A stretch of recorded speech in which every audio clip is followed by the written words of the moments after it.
Cersei. She had fought with him on the day he'd told her, even more so on the day he'd forced her to say goodbye to her precious boy. Yet it was to no avail. Her fat oaf of a husband had made his mind up, and so Joff was sent to Dragonstone with Stannis to learn how to become a man. Robert had said, as if either of those two could teach her son better than she. Once they'd returned, she'd gone to Jon Arryn. Surely the Falcon could talk sense into his former foster son. Even the stupid old man would be able to see the folly in sending the future king away. But it had been no good, he too seeming to have lost all common sense. Were it not for Bernadette, she'd have not realized their plans, not have heard of it, and once she did, she knew she needed to act. If they were serious, then there was a chance they'd pass Joff over in favor for Tommen. So if she wished to be in a position to gain her revenge on those who wronged her, she'd need to act now. The problem was, Tommen was a dullard, a weakling, and she found spending time with him to be a chore. When he was not speaking of his kittens, his latest one he'd called Sir Wolf, it was the person he named it after that he spoke of mostly. Jon is a true knight, isn't he, Mother? I wish to be his squire when I'm older, Mother. Just like Dunk and Egg, Mother. Where he had gotten that notion she didn't know, but for some reason he idolized Jon Snow. When she would try and steer him in another direction, he'd actually show some backbone, he'd listen, but he'd go against her wishes time and time again. It created a problem for her. The more willful he got, the less he'd be able to be controlled, and should he be king, then she would need to be the one in control. So she changed tack, made it look as if she supported him, spoke up about Jon Snow, and it seemed to please her song greatly. It brought them closer, and though it annoyed her to do so, she was happy with the results. Myrcella was a different matter. For some reason she disliked her daughter. She couldn't figure out why that was, and she had found she hated being around her at times. Younger and more beautiful, the voice in her head said. She'd quietened down that voice when she heard it. Her daughter would never seek to replace her and would never be in the position to do so. Yet at times she'd hear it still, and so she'd ended up spending even less time with Myrcella than she had before Joff left. Something which created a different problem as Tommen adored his sister, and they spent countless hours together. One night while laying in bed, she had a dream which shook her completely. She was attending a wedding, and there in front of her stood a golden-haired, green-eyed young man, and he was marrying his mirror image. She'd had these dreams many times. She and Jaime wed before she was crowned, both of them ruling over the 7 kingdoms, and no one able to say a word against them. This time, though it wasn't her, nor was it Jaime, this time the green-eyed young man was her son, the woman her daughter. She looked on as they were wed, as they kissed, and then as Tommen was crowned. She watched as Myrcella sat beside him on a matching throne that was placed beside the iron one. A woman was brought in wearing a tattered dress, her hair tangled and her face covered in dirt, and Cersei looked on in horror knowing it was her. "Mother, what say you to these charges?" Tommen said. "Why, Mother, why?" Myrcella asked, younger and more beautiful. Cersei said loudly. Waking the next morning, she was in a cold sweat. She jumped from her bed almost as upset that the wine had been cleared from her table as she was about the dream itself. Moving quickly into the next room, she poured herself a glass of wine, which she drank quickly. Then pouring another, she walked over to the window. It was a dream, a nightmare, something that couldn't come true. They were not Targaryens, and while she may have ignored the law if it had brought her Jaime, Robert hated the dragons even more than she now did. He'd not be seen to be anything like them. Even the merest mention of any connection set him off. It was why he'd refused his kinsman the role as Master of Whisperers, and why she knew he'd not see their children wed to each other. Despite the fear which she still had, it was this thought which comforted her, and after a few more glasses of wine, she went back to bed and slept far more comfortably. "Your Grace, Your Grace." She felt herself being shaken awake the next morning. "What?" she asked grumpily. "It's afternoon, Your Grace," Bernadette said, and she nodded and asked for a bath to be drawn. Once she'd had her bath and was dressed, she asked for food to be brought, and then felt ready for the rest of the day. They were naming a new Kingsguard today, and she had spent most of her true efforts for the past moon trying to ensure she got her choice named. It had worked, and she looked forward to the man's gratefulness, and to him then being named as her guard. Sir Justin Massey was the best choice from a bad bunch as far as she was concerned. Jon Arryn had suggested an ugly man from the Vale, while Robert's own preference was for an even uglier one from the Stormlands. It had left her with no real choice or option. She needed it to be someone they both agree with, and so she picked a man from the Stormlands too. "Your Grace, you look resplendent today," Bernadette said as they walked down the corridor. Cersei felt herself preen at that. She knew she looked good, but apart from Bernadette, even her other servants never told her that. There was a time when she was told it every day, when Taggart was alive, or Daven was here, or further back when she and Jaime were as one. Now, though she got told it only when people were polite, it was just another reason why she pushed for Sir Justin's candidacy. The man was charming and relatively handsome, and when he looked at her, his eyes lit up. She missed that feeling, that sense of having a man under her control, of having a man want her, a man willing to be hers and to do what she wished him to do. She would mold Sir Justin into such a man. She felt a small tingle in her stomach at the thoughts of what else she could mold him into. Walking into the throne room, she smiled when she saw him, taking her seat and appreciating the look he gave her. Yes, she could mold him into what she wished she thought as the ceremony began. Dragonstone, 296 AC. Davos. Stannis was annoyed, and while that usually meant people kept out of his way, for Davos, that meant he'd be required to help placate his lord. That he knew the sense of his annoyance helped somewhat too, the prince having proved to be someone who constantly raised Stannis' ire. He'd heard that on the road to Dragonstone itself the boy had whined and moaned. He'd refused to ride a horse for more than an hour at a time and had spent most of his time in the carriage. He could only bet how much that and then the boy's reaction to his quarters on Dragonstone had irked Stannis. Luckily, he'd been off sailing on the Black Betha and had not been there to hear the argument, nor see the slap that Stannis hit the prince with. Though he wished he could have heard the reaction of his lord to being told he'd lose his hand for that, or seen the Kingsguard step backward at Stannis' knight's presence. This, though, was worse, much worse, and as he headed to the Lord Solar, he prepared for both being spoken down to and perhaps dismissed from his service. While he had not slapped the prince himself, he'd already lost enough of his hand, he felt. He had berated the boy. He'd also known that it would be the prince's story, that Stannis, and worse for him, Selyse, heard first. "Is Lord Stannis within?"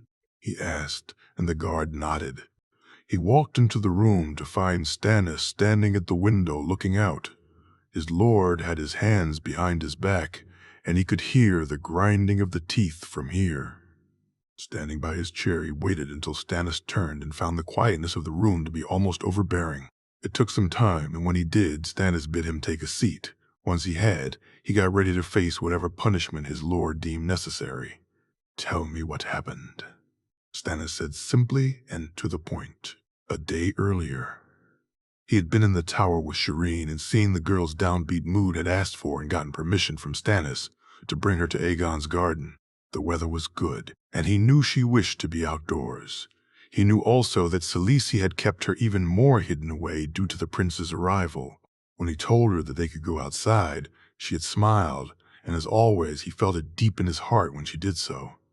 In the garden itself, she was playing and telling him of how Aegon had the garden built for him and his sister wives, and how they must have come here to get away from court.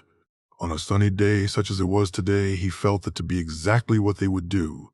The pine smell, the soft breeze, even the cranberries which he picked and gave to Shireen, all adding to make it a peaceful distraction. "What have we here?"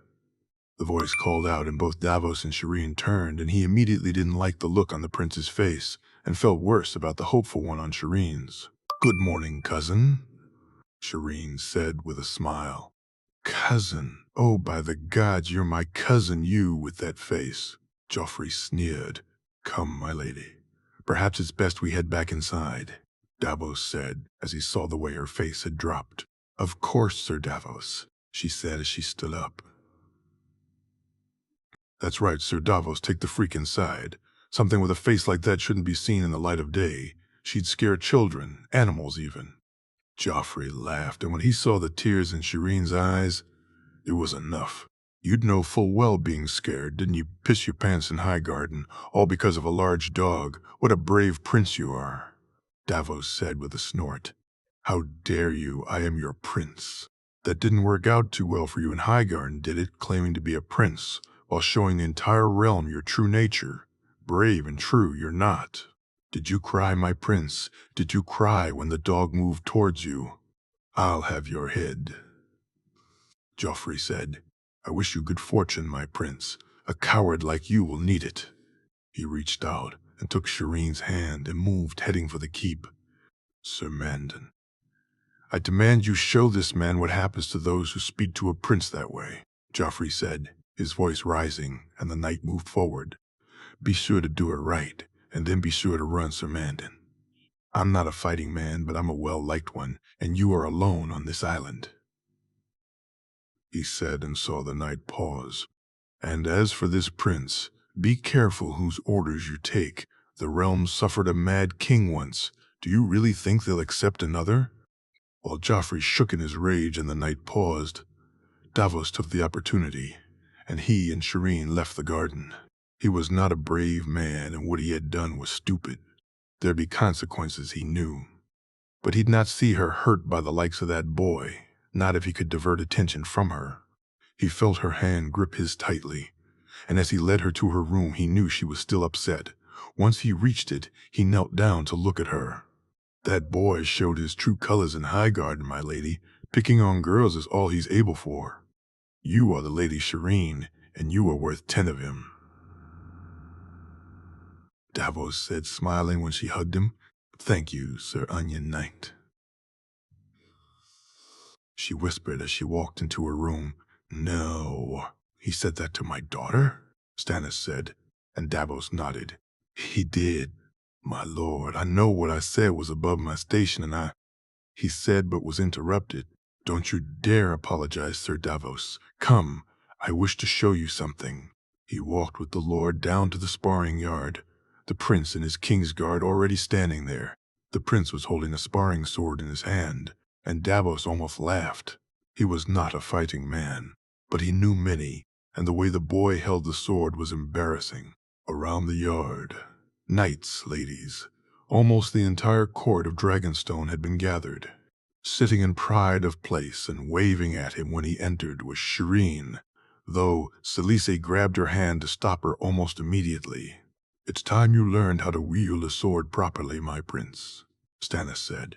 I've learned under Sir Barristan uncle. I know how to wield a sword, Joffrey said to some sniggers. You don't even know how to hold one boy, Stannis said to some stunned looks, and to even more once he picked up a sparring sword himself. Shall we?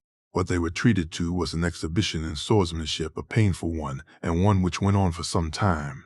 Stannis was an accomplished swordsman. He was no Sir Barristan or Lord Jaime, but he was accomplished, and Prince Joffrey was anything but.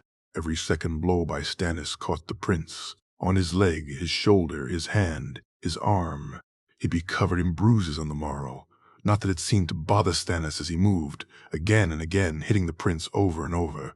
At one point, Joffrey just dropped the sword. He whined and moaned, and the words from Stannis' mouth must have cut deep. The Lord telling him to pick the sword up or he'd beat him without it. When Sir Mandan moved forward, it was the glare from Stannis and the words he spoke which forced the knight back. I've been tasked by the king to make a man of his son and make a man of him. I will. If I have to beat him every day, he'll learn to wield that sword, Stannis said. Davos was asked to stay when the fight was over, Sir Mandan helping the prince back to his room, the boy coming damnable close to crying. He watched as Stannis simply nodded to Shireen, and then once the yard had cleared and everyone had gone, his lord walked over to him and placed a hand on his shoulder. Thank you, Sir Davos, Stannis said simply before walking away, no frilly words or platitudes, and yet for Davos it meant more than anything. Essos 296 AC, John Connington. As soon as they arrived, he had known. It bothered him that Aegon had not, and it concerned him who this woman was. But Jon had known that the woman was not Daenerys, and the presence of the Hound had led to only one conclusion: the girl was, which meant they were performing a mummery of some sort, and that had led him to think, why? Why would they? What did they have to gain? And more importantly, what did they have to hide? So while Aegon had tried to ingratiate himself with his mummer aunt, Jon had begun to search to find out what was actually going on, and when he had found it, he had almost fallen to his knees.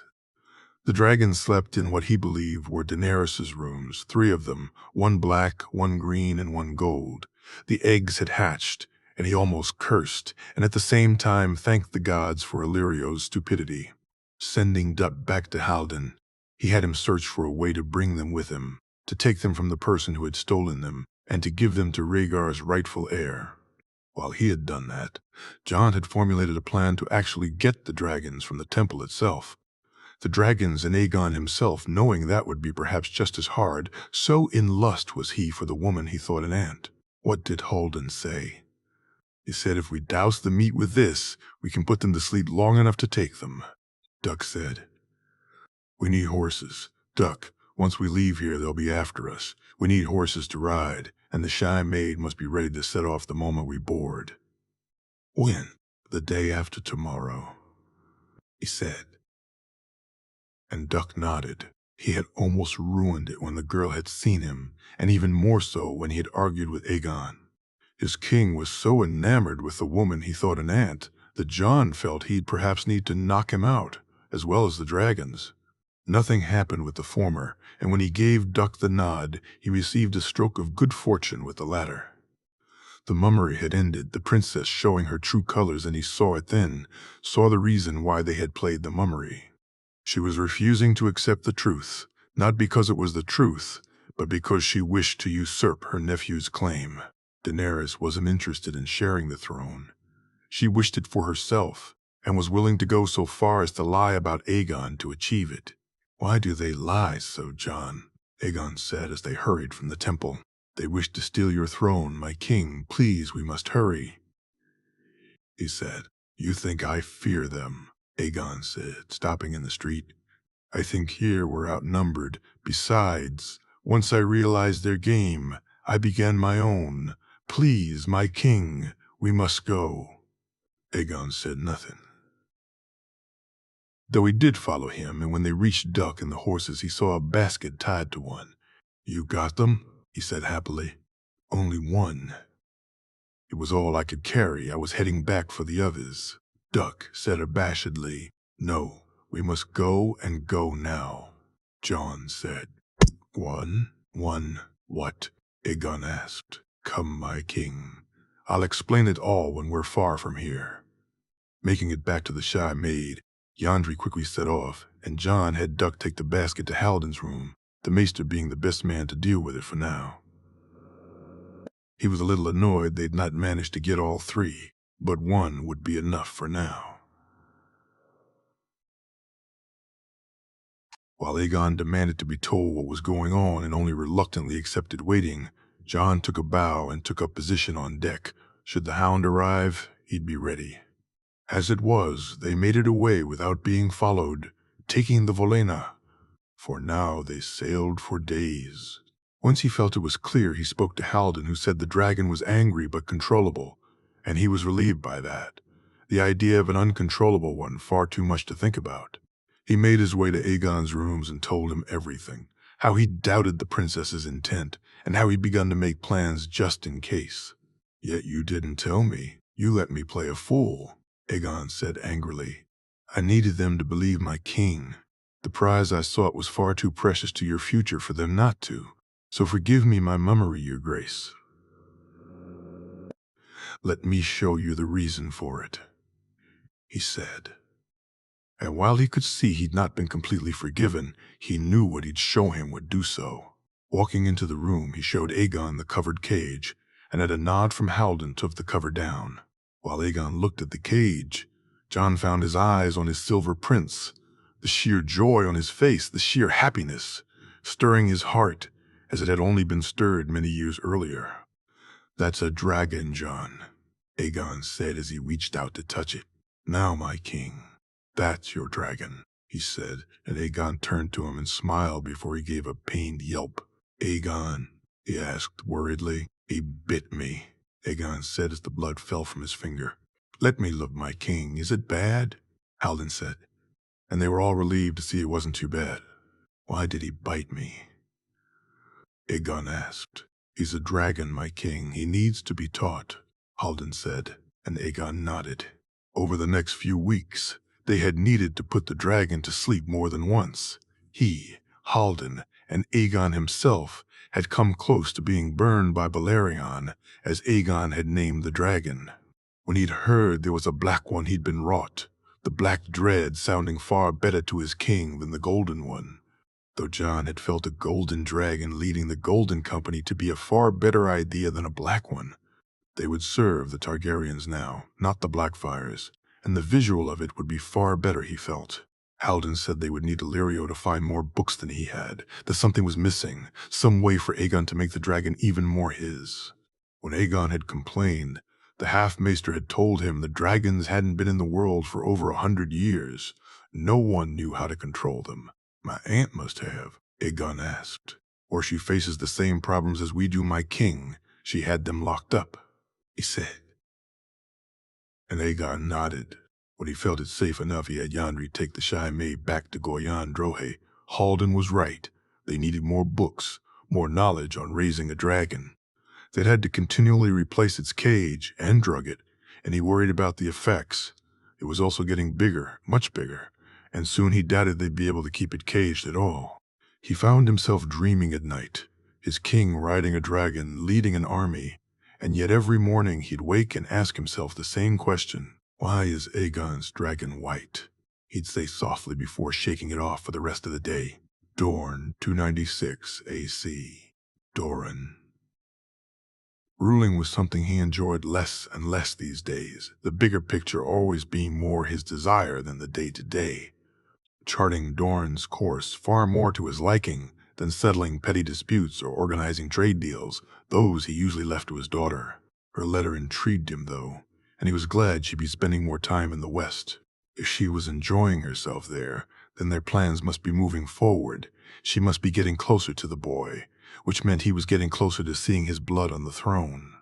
Viserys was a backup, wherever the boy was, despite what Oberyn said about the fat magister or the boy's own temperament. His brother never seen the long game, the possibilities. He only needed him to bring him to the throne. Once Arianne had an heir born, then he became expendable. Daenerys was another backup, though both Quentyn's own failure and his own lack of information posed a problem. But Jaehaerys, he could back for the right price and it would be the easiest path to the throne. His support and his dragons giving him options the others just couldn't compete with. But the price must be met. There could be no support without it. Are you well, my prince? Aryo said from behind him. I am. I feel better, my friend. My gout pains me less, he said, and Aryo smiled. I am glad to hear it, my prince. It really did. Ever since Kaleo's death, things had gotten better. He was still confined to the chair, but each day the pain receded, there was more movement, and he welcomed it. Miles seemed to think in time he may recover fully, but that was the folly of youth. He knew he'd not, and was instead grateful for what he could recover from. He sat waiting for Quentyn to arrive. His son would be the Prince of Dorne one day and needed to be seen to do what was needed. Instead, though it was Oberyn who arrived, his brother proving himself over and over again during Arianne's time in the West. While like him, Oberyn hated the daily grind of ruling, his brother's mere presence allowed for a different option to be available to him. A dispute seeming to turn to more violent needs quickly became more manageable with Oberyn present. Another letter from my niece, brother, Oberyn said, handing him Arianne's note. What does it say? He asked, and Oberyn laughed. As if I had read it before you. For shame, brother, to think so little of me. Oberyn jabbed. For shame, brother, to think I don't know you so well. He japed in return, and Oberyn laughed a little more loudly. Yeah. He opened the note and was pleased by what he read. Arianne and Jon had gotten along well, both of them spending time together. She'd even gone riding with him, and he smiled at that, even more so when he read the final bit. How she'd met her cousin, that she knew just like Oberyn did that the dragon was Rhaenys, that she lived once again. "It's good news, no?" Oberyn asked. "Very. It's good to see them get along so well, and though I'd not doubted you, brother, it's good to hear of Rhaenys, too." "It is." Oberyn set a soft, fond smile on his face. Quentyn arrived and sat in on court with him that day, though his son disappointed him when he questioned him later about some of the decisions he'd made. Whether it was inexperience or something worse, he didn't know, but he disliked how little his son seemed to understand about the politics of situations. He told him to spend more time with Miles and with Oberyn. He needed to learn more, especially if he was to become prince one day. Over the next few days, he alternated between court, ensuring that Quentyn did as he was bid, and reading missives. His own spies were nowhere near as good as Varys's had been, but they were there, and he had tasked them with certain things. Key amongst them was to find out as much about the Fat Magister as possible. He needed to know if he'd be a future ally or a potential problem. "You look troubled, my prince," Miles said to him as he was examining him one day. "Just the normal troubles of being a prince, maester. How is Quentyn coming along?" he asked, and heard the maester sigh. "He's not turning up, my prince," Miles said, and he nodded. Once the maester was done, he sent for Quentyn and sat there stewing while he waited. He found out nothing much about the magister, other than the fact the man was pulling on the lion's tail and ingratiating himself with the stag, and even more so the falcon. The man was a mystery. Something which alone gave him pause in reaching out to the man, for now the magister's endgame was completely unknown to him. "Father, you sent for me?" Quentyn said as he walked into the room. "Sit, father," his son asked, seeing his annoyance more clearly now. "I told you to take lessons with Miles, ordered you to, and what have you done?" "Father, no, you will attend those lessons, and each night you will come to me and tell me what you've learned. It's time for you to grow up, Quentyn. I have plans for you, important plans. Do not let me down again, or I'll switch those plans to your brother," he said. And Quentyn nodded. "Yes, father." "Good, I do this for you, son. I ask you to trust me. The reward will be worth it," he said, smiling as his son nodded his head. The prize would be worth it indeed. Quentyn would sit either the throne of Dorne or the one in King's Landing. Even should Arianne not be able to charm her cousin, there were other ways to ensure he got his way. The Rose could be easily taken care of, removed from the board, and leaving Jon Snow with no chance but to marry his daughter. If need be, the boy too could be removed. Even if he could not, there were other ways, and the one thing in his daughter's letter which had pleased him most of all was the knowledge the dragon truly was his niece. Blood would win out in the end, and Rhaenys would never turn on Dorne. Without the dragon, Jon Snow would rely on men, and men were far easier to handle. Stretching the fingers on his hand, he reached out and poured himself some wine, glad of just being able to do such a thing. The simplicity of the action, one which had been beyond him just moons earlier. Taking a sip of the wine, he smiled. 3 and 10 years he'd waited, and he felt the day coming close, the image clear in his head, his blood ruling on the Iron Throne once again. Winterfell 296 AC, Ned. He'd come so close to breaking his marriage vows, even though his discussions with Luwin and with Elle herself were not quite enough to convince him it was the right thing to do. His heart, his head, and the times he'd spent with Elle had made him know the truth of what he wished for. But it was something else altogether which had stopped him following completely through with it, the same thing which had stopped him doing most things in his life: honor. They had kissed more than once, spent time together, and he knew she both accepted and was frustrated by his reluctance to go further. That she'd agreed to stay on and act as Lady of Winterfell in all but name was a concession she'd made, and the conversation he had with her father had at least shown his intent. "I intend to make her my wife, my lord, not my mistress," Ned said to Medgar. "You will seek the crown's right to dissolve your marriage. The letters have been sent to Catelyn, to the High Septon, and to the king," Ned said. "And I have your oath That her honor will not be besmirched? Major asked. I swear it on the old gods and the new, my lord. Then you have my blessing, Ned. Major smiled. I thank you. That had been weeks ago, and the letters were sent, though he'd not spoken of it to the children just yet. He needed to receive the replies back first, the answers to the requests, even though he knew what two of them would say. Talking himself into sending the letters had been easy, once he'd sent them, though he realized it was to inform rather than to ask permission. Lewin had checked the books and laws of the North. To marry under the old gods was his right, that he and Cat had not gave him that option with Elle. Legally he could name Robb his heir, name his children as his true-born ones, just as Mage had hers, something he now wished he'd done for Jon many years earlier. He'd been somewhat forced into action both by Lya and the events in the Godswood and by the letters from Mage and Sir Brynden. Lord Stark, I shall arrive within the moon to take Arya to Bear Island. I look forward to seeing you and your family. Lady Mage Mormont. The letter from Brynden arrived not long after, and knowing it was time for him to say his goodbyes had really forced his hand. Since then he'd spent far more time with the children also, sparring with them both, Arya enjoying it immensely, Bran too, though he was more used to it by now. As the days grew closer, it was getting even harder. Family dinners at night, for him at least, were not as joyful. Arya and Bran noticed, and once again it was Elle who fixed it, who knew just what to say to him, to the children, and who was able to raise the mood. He would thank her as he left her to her room each night, both of them eager for him to stay, and yet knowing he would not yet at least. Father, the black fish is here, Bran said excitedly to him as he was sitting in his solar one morning. Is he now? Maybe we should send him away, tell him how my son should stay with me. What say you, Bran? He said, and Bran glared at him before he saw his smile. He got up and mussed his hair, and both of them walked to welcome the black fish to Winterfell, Ned pleased to see he brought a dozen men with him. Ned, it's good to see you again, the blackfish said when he greeted him. You too, Brynden. I hadn't expected you for a few more weeks. We made good time on the road. Now where's my grandnephew and future squire?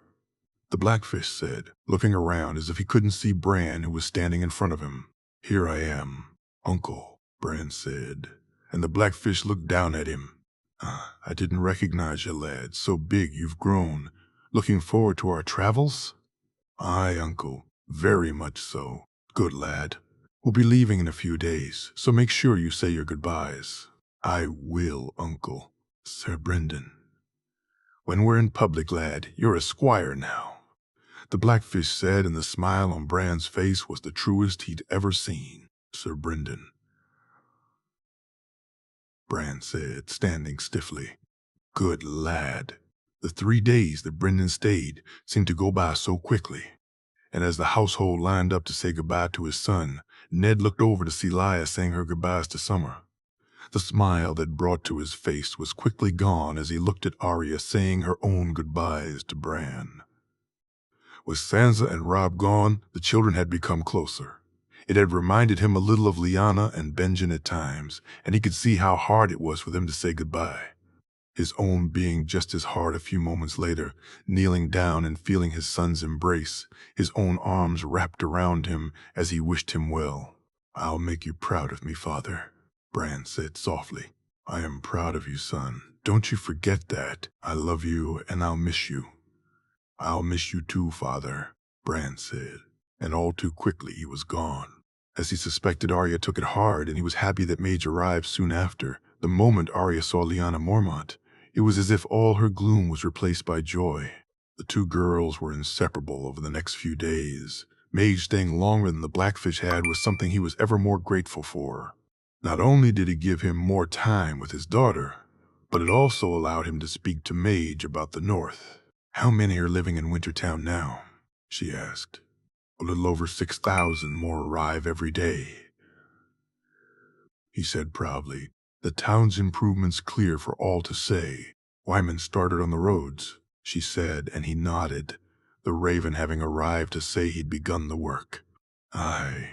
Galbard is going to begin soon too, and I'm to travel to Moat Kylan with Lewin to make a decision on what to do."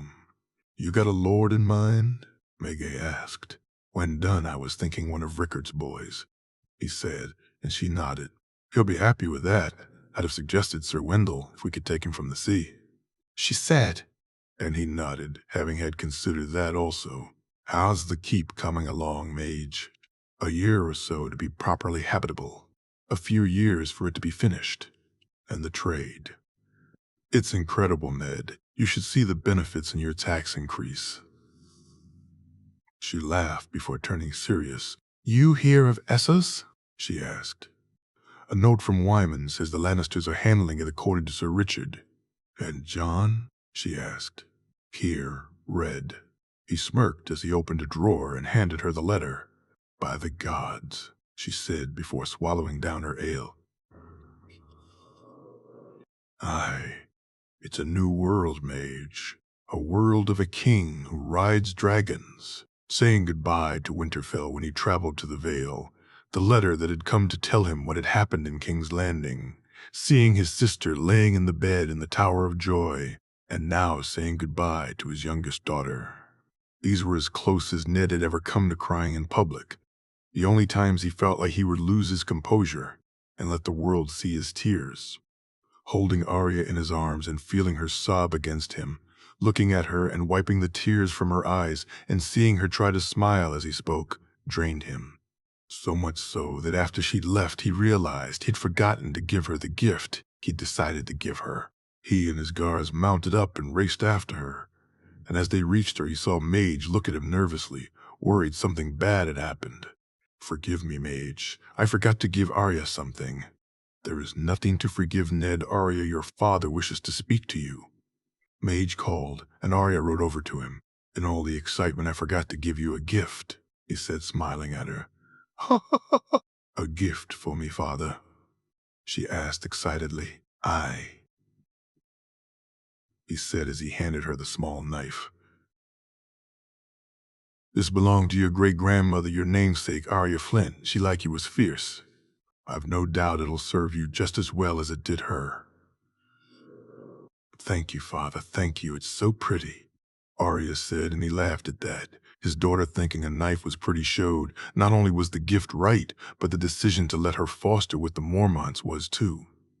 "Write me often, Arya," he said, and she nodded. Watching her ride over the hills, he felt the sadness die down a little. His father had failed his children. Brandon and Lyanna had been forced to be what they were not, tied to lies that led to their end. Benjen had, because of it, blamed himself for things out of his control, and as for him, he had forgotten he was a wolf. So desperate was he to be someone else. Whatever happened, he had done better for his. They were happy, content, and would live their lives how they should. Riding back to Winterfell, he felt it was now time to do the same. Whatever the answers to the letters he sent, it didn't matter. He too had a chance to be happy, and for the first time in his life, honor would not stand in his way. The Vale 296 AC. Demeric Bolton. He had enjoyed the tourney. Not that he'd lasted very long in it, having fallen in the first round and forgone the melee. Seeing the North so well represented had been a surprise to him, and to the lords he traveled with. Lord Jan in particular shocked that Lord Stark had been there, though not so much when he found out that his daughter was fostered there. For Demeric, though, it was Jon Snow who'd grabbed his attention, the young lad even he'd heard of in the Vale, and someone whom Michael sang the praises of, though not when Harry was around. The stories he'd heard from Harry about the tourney of King's Landing, Michael had told him the truth of much later. So he'd been keen to see him compete in the tourney and had listened in as Michael made plans to try and beat him. That alone would have interested him. That Michel felt he needed numbers to beat Jon Snow was intriguing to him. Just how good was he wondered. In the end, the answer was simple. Far too good for Michael and his plans, and far too good for Harry to get a rise out of. So he had sought him out and was pleased not only that the lad seemed friendly, but that seemed even eager to speak to him. "You're Jon Snow?" he said, finding the boy walking with 2 guards and a direwolf, something else he'd heard of. But this part he dismissed until he saw it for himself. "I am Sir Demeric," Jon said. Please call me Dom. You were most impressive out there, John, he said, smiling. I've been lucky, Dom. I have had excellent trainers, and myself and Lord Loras have sparred daily, John said, and he nodded. Still, it's you who has to step out there and face the swords, he said. How do you find life in the Vale? It's good, John. A much different experience from living in the North, as I'm sure your time in the West has shown. Aye, much warmer, John said with a chuckle. For you, perhaps. The Vale can be cold, too. Do you plan to head back north soon? John asked, and Demeric noticed how curious he looked. In time, another year or so, I'd wager. Perhaps you should take a trip to the west first, Dom. I think you'd enjoy Lannisport, and once you go back home, who knows when next you'll get the chance. Aye, I may just do that. Should you decide to come, just ask any of the captains of the Pinnacle ships for transport. You could take the ship from Gulltown and be in the west much sooner than you travel by horse. Just give them my name, Dom. I look forward to seeing you. Aye, you too, John. He'd thought it strange that he'd been invited and wasn't fully sure he'd take the invitation up. It wasn't until he received a letter from his father telling him he'd be needed back soon that he decided. Apparently, they'd been brought into the trading agreement that most of the North seemed to be a part of, and his father wished him to oversee it. Between that and the invite from Jon Snow, he found himself almost being drawn to Lannisport. Hearing some of the complaints from the Lord of the Vale at Isilla Royce's name-day celebrations only made him even more sure he should go. Apparently, they were paying far more in the Vale than other regions were, the lords bemoaning whatever had annoyed the Lannisters so. It made Demeric wonder. Was this to do with Jon Snow also? Was this because of what Harry and his friends had tried? You're quiet tonight, Demeric, Scylla said, taking a seat beside him. Am I? He asked with a chuckle. You are. I had hoped for a song, she pouted. Then, my lady, I shall play you one, he said, heading back to his room for his harp. He passed Michelle and Mia on the way, both hiding in a corner out of Lord Horton's line of sight. He felt sorry for his friend, almost as sorry as he felt for himself, as neither of them would have any choice in who they should wed. He knew Essos thought herself half in love with him, though that was truly only because he played the harp, and besides, she wasn't the Royce he himself fancied. Not that his father would allow him to marry out of the North, knowing how he thought Demeric already knew who his father sought for his bride. He had met Aelias once many years earlier, and she was a young girl then. What she'd grown up to be like, he had no idea, but he knew his father would seek to see their houses joined. Strategically, it was the best match, and his father was nothing if not a man who thought in terms such as that. What are you going to play? He heard the playful voice say as he walked back to the hall. Something soft and romantic to stir a young girl's heart, he said with a smile. And what of a girl whose heart is stirred by something else? Miranda asked as she licked her lips. Perhaps my lady can think of some way that my fingers would be put to better use, he said, flirting right back, and saw the smile on Miranda's face broaden. I'm sure I can, she said. He would be sad to leave the Vale, though he looked forward to traveling to the west when he did so. But knowing that he'd be leaving her behind, and that he'd in all likelihood never get the chance to see her again, he felt far sadder as he walked back into the hall than he had when he'd left. Something that was reflected in his playing as he saw more than one or two tears in the hall. As he looked to Miranda, he was surprised to see her wiping her eyes with the pink handkerchief, and just seeing his gift in her hands, he felt himself grow sadder still. Essos 296, AC, Yinvara. Yinvara. Saying goodbye to the princess was hard, sending her on her way even more so as she felt it was west and not east she should be sent. Her god, though, disagreed, and it was to him she owed her allegiance to first and foremost. The princess's journey was not the prince's, and their time to meet was not just yet. Why her god asked her to do half the things he did, she couldn't tell. She couldn't see the plan at work or what it meant, but she had faith there was one, which was why she'd sent Arthur to gather those things many years before, why she'd said goodbye to Melisandre and been happy to see her friend travel to meet the prince. It was also why she'd done nothing when the griffin had found the dragons, why she performed the mummery as she did. Now, standing with Benero and Makoro in front of the flames, she held the real cloth in her hands and got ready to throw it into the flames. Sleight of hand wasn't new to her, to any of those who served R'hllor. Sometimes it was needed to protect oneself. Other times it was used to confuse and befuddle those who sought answers. This was the first time she'd used it to lie to someone and not felt right doing so. The princess was to believe what R'hllor wished her to believe. There could be no doubt, and so she had wiped the blood and switched the cloths as she'd been shown. The time is now, Beneros said, and she nodded before throwing the blood-stained cloth into the fire. The flames burned high, and the light, though dimmer than when she'd used the princess's blood, was bright still, and they looked and sought the answers their god dared to show them. The princess grew from a girl to a woman, the prince to a man, and beside them stood another. At first she thought it a child, but soon saw it was a dwarf. All three wore black and red and stood beside dragons, a black, a bronze, and a white, and in the air. Two more flew a green and a gold, both with riders on their backs. Try as she might, she couldn't make them out. And then the images changed, and she knew she was not the only one who felt scared by what they saw. A field of ice stretched out before them, and upon it moved an army, men, women, giants, beasts, all as far as the eye can see. Behind them they came, blue eyes and ice-covered skin, and then the flames fell upon them. Dragons flew from the sides, from the front, and in the middle, the white dragon flew towards the back. The images changed again. A kraken in the sea, a cloth dragon on fire, a snake impaled on a spear, a lion roaring, black birds as far as the eye could see, and beneath them, a white wolf struggling to break free. An army of gold marched forward, a city burned, and a woman cried out in pain. On and on they went, and moved so fast that she couldn't make them out, until finally she saw a white tree with red leaves, and the laughs rang out loudly. When it was done, she looked at Benero and Mokaro and saw them speaking to each other, wondering if they had seen what she had, and soon finding out they had not.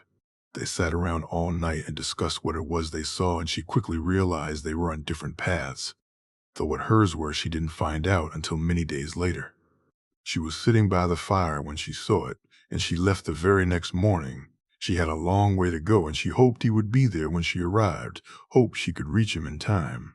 Her path would take her further than she ever dared, and she hoped the cold was not as she feared, and that she'd be back in R'hllor's warm embrace soon. Mir 296 AC, Illyrio.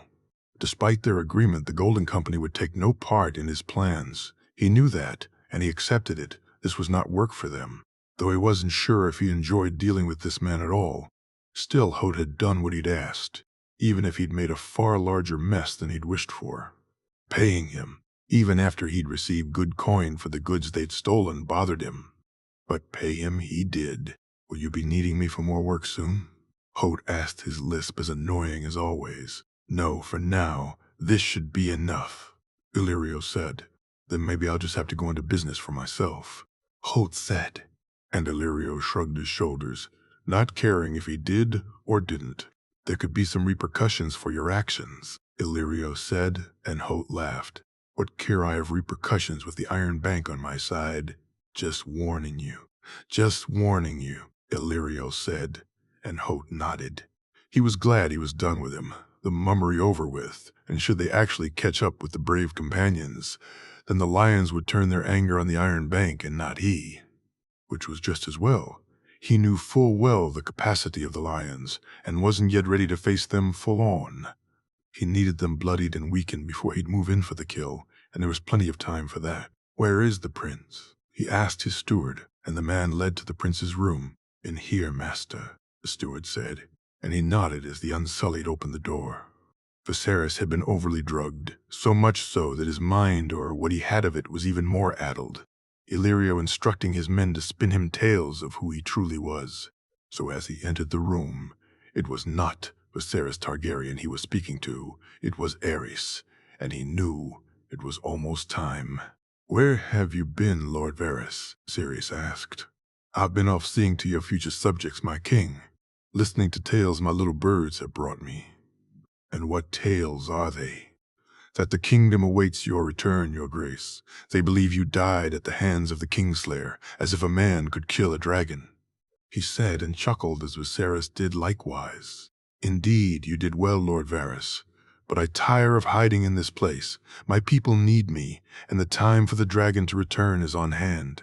It is my king and your enemies. Burn them, Lord Varys. I shall burn them all. Viserys said as he cackled loudly. Of course, your grace. Leaving the laughing fool there, he walked from the room. It was almost time to put the finishing touches to it. The hair was long and straggly and the nails had grown, but he was still not close enough.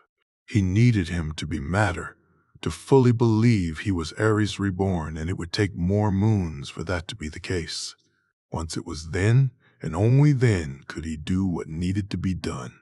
He was getting ready to go back to Westeros when the note came, and he almost couldn't believe his luck. A dragon. They had a dragon. That they needed books on such was not a problem, but it meant it was to Pentos and not King's Landing. He would travel.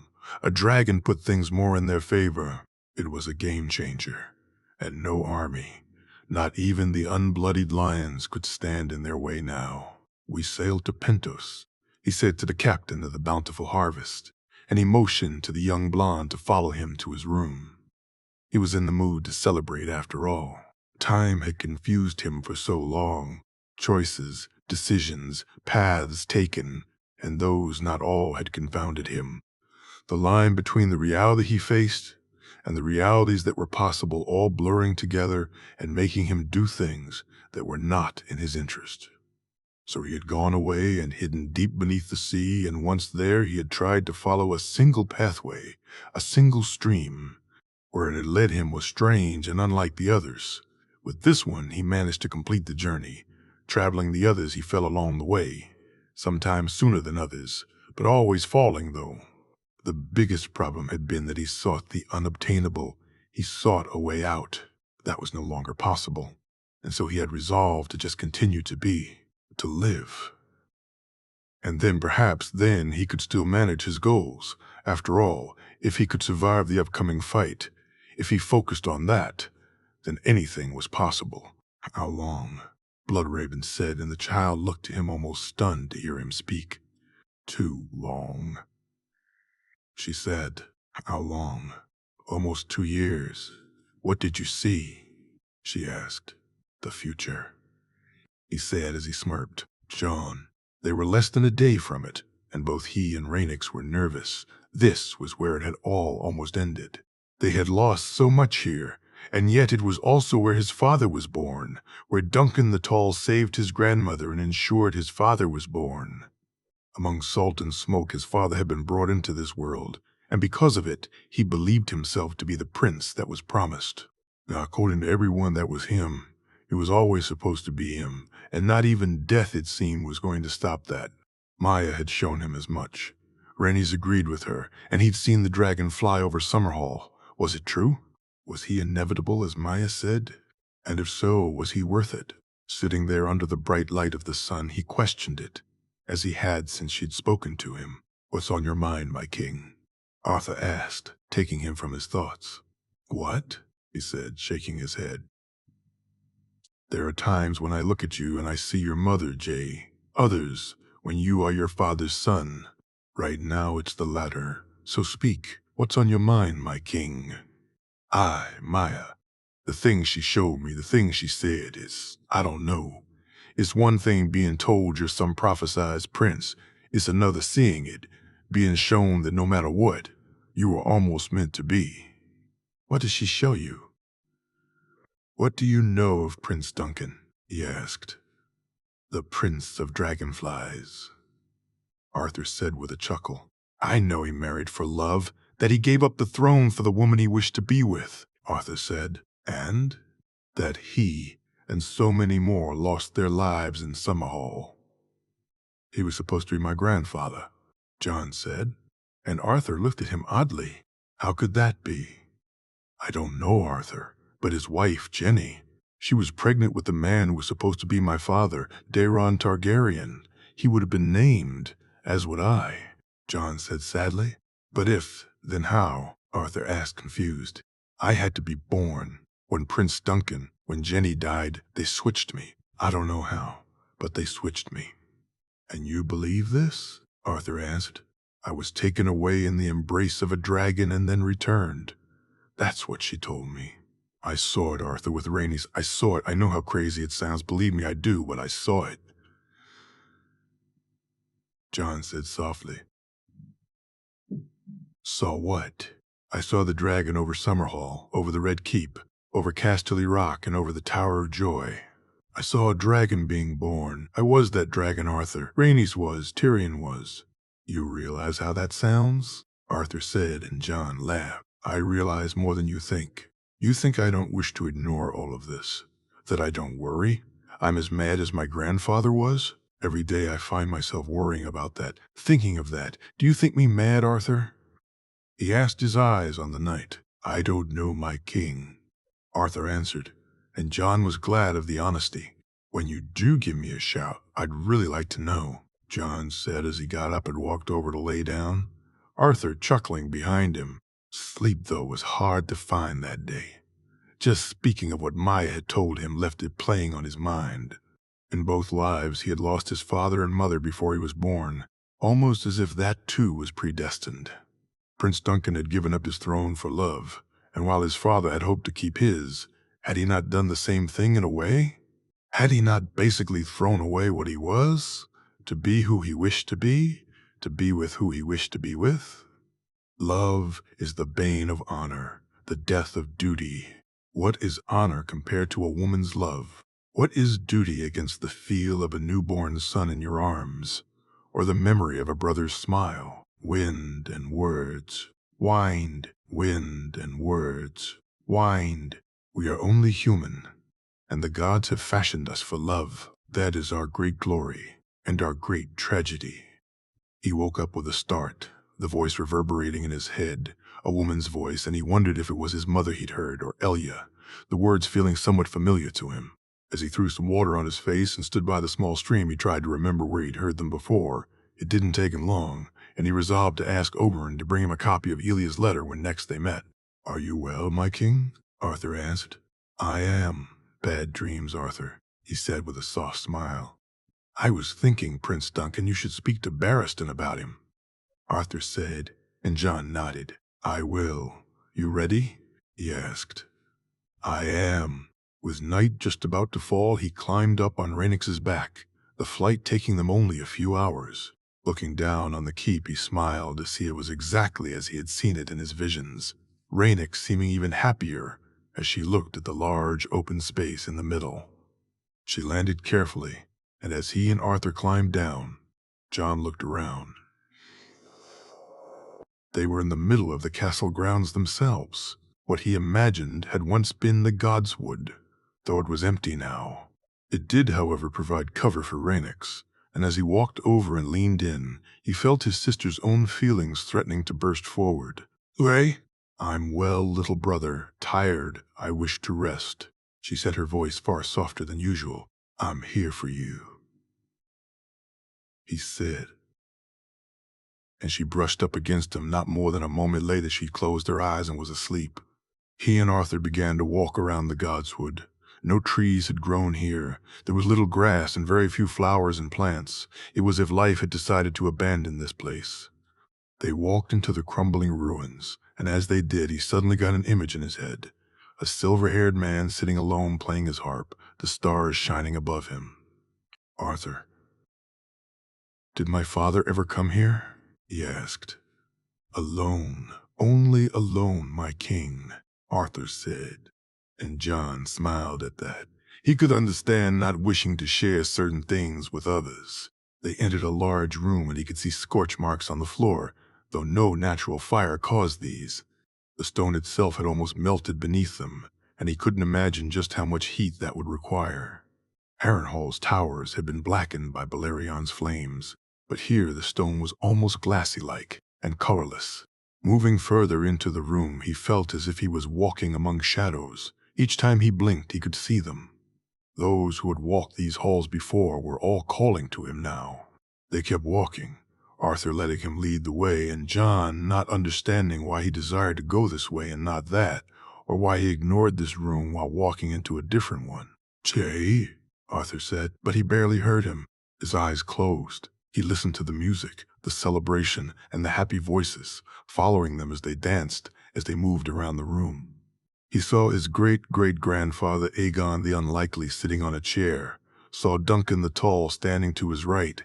He saw his grandmother speaking to the woman who could have been she, both of them heavily pregnant.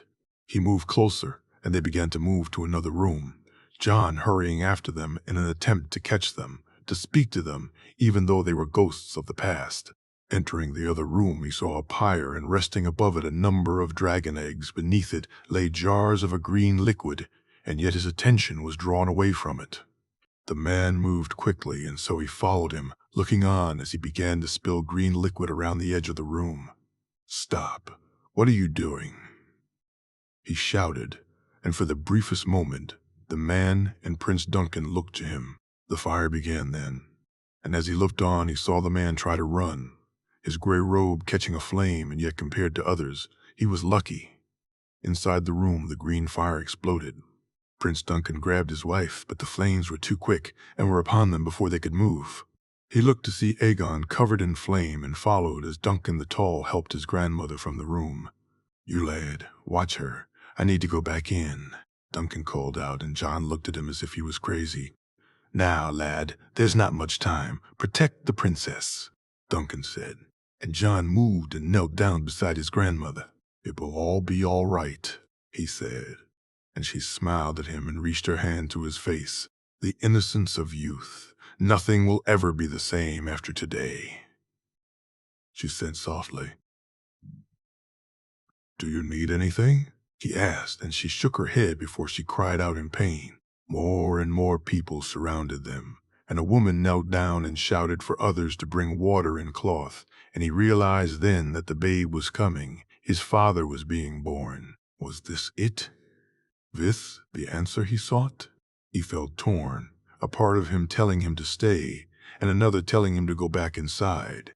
It was that part he listened to, and as he walked through the flames, he felt no heat. He found himself in darkness, and as he looked around, he saw it on the floor. The egg seemed to shine, and he reached out to touch it. The warmth was dull, but it was there. He turned and saw another, and then another. Moving through the room, he found a chest and tried to open it to no avail. Looking up, he saw the moon high in the sky, the light reflecting, and then it was darkness once again. Che, my king? He opened his eyes to see Arthur looking at him, his features showing both his concern and his relief. Reaching out, he took Arthur's offered hand and stood up, finding himself in the first room he had walked into. Arthur looked at him warily, and even more so when Jon began to run, through one room and another until finally stopping, the hole in the floor barely big enough to fit someone, and yet he knew it was there for him. "Down there, Arthur, I need to go down there," he said, and as he looked down, he saw the reflection of the egg in the darkness. Essos 296 AC. Dany. The cages they had made for the dragons were more for them to rest or hide than anything else, and once they left Volantis and were out on the road, she released them. Both Rhaegal and Aegon more than happy to be free to fly, and soon she was laughing as they chased after and caught a bird in the sky. Shiera seemed more subdued, and Sandor was ever watchful, but the road was empty and they rode unbothered. Where they were going, she had no idea. Kinvara giving them the vaguest of directions.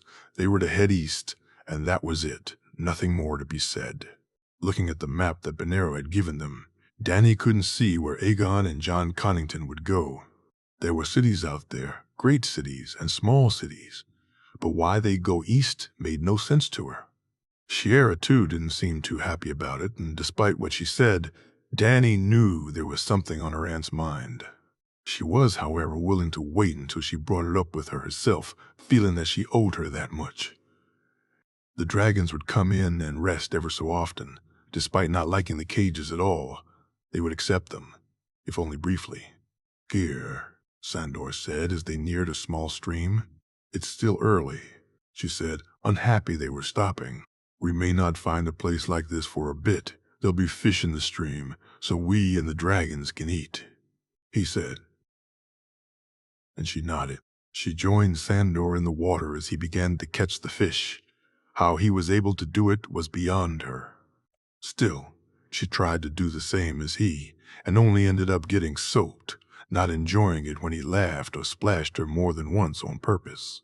"Stop it," she said as she spluttered and wiped her face. "Stop what?" he said with a smirk. "You know what, you stupid fucker," she said before she was splashed again. "Right? You asked for it," she said, and for the next half hour they both spent their time just throwing water at each other. "Come on, let's eat. I'm fucking starving," Sandor said eventually. "Yeah, you're always starving, you hungry, Dammy." She heard the warning tone in Shiera's voice, and both of them laughed as they carried the fish over to the fire. She found it almost as appetizing as the dragons did, Aegon and Rhaegal both eating 2 each. Sandor also ate 2, the big hungry fucker that he is, she thought with a giggle. When she woke the next morning, it was to break her fast on more fish, and then to spar with Sandor, nothing too strenuous but just enough to keep in shape. Once they were finished and she'd washed, they were off again, the dragons once again free to fly and happy to do so. It seemed to be endless. They met some people on the road, and yet, for the most part, they traveled alone. What surprised her was both the dragons' growth and that they spent less and less time needing to rest, not that the cages were any use for them now.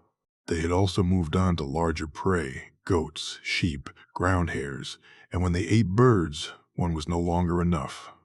Each night, though, she'd find herself wrapped up with Aegon and she'd look to see Shiera do the same. She'd talk to her, hear her chirp, and occasionally hear a voice in her head. By the time they passed Mantares, the dragons were the size of small horses. The flames they could produce were hotter and burned for longer, too. She had been looking forward to going into the town itself, thinking if Aegon and Jon Connington were anywhere out here, it would be there. "No, we must move forward," Shiera said. "While we could rest in there, a nice bed and a bath, they could be in there, Aunt. If they are, then they are dead, trust me, niece. We don't want to be seen here, especially not with dragons," Shiera said firmly. "Sandor?" she asked, and he nodded. "I think Shiera is right.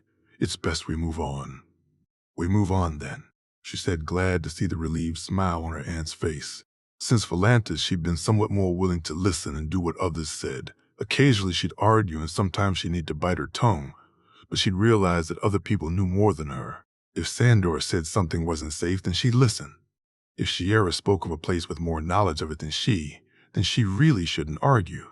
As they passed Mantares, though she felt a little reluctant, the idea of a warm bath was really appealing, she thought, sighing when the city was out of view.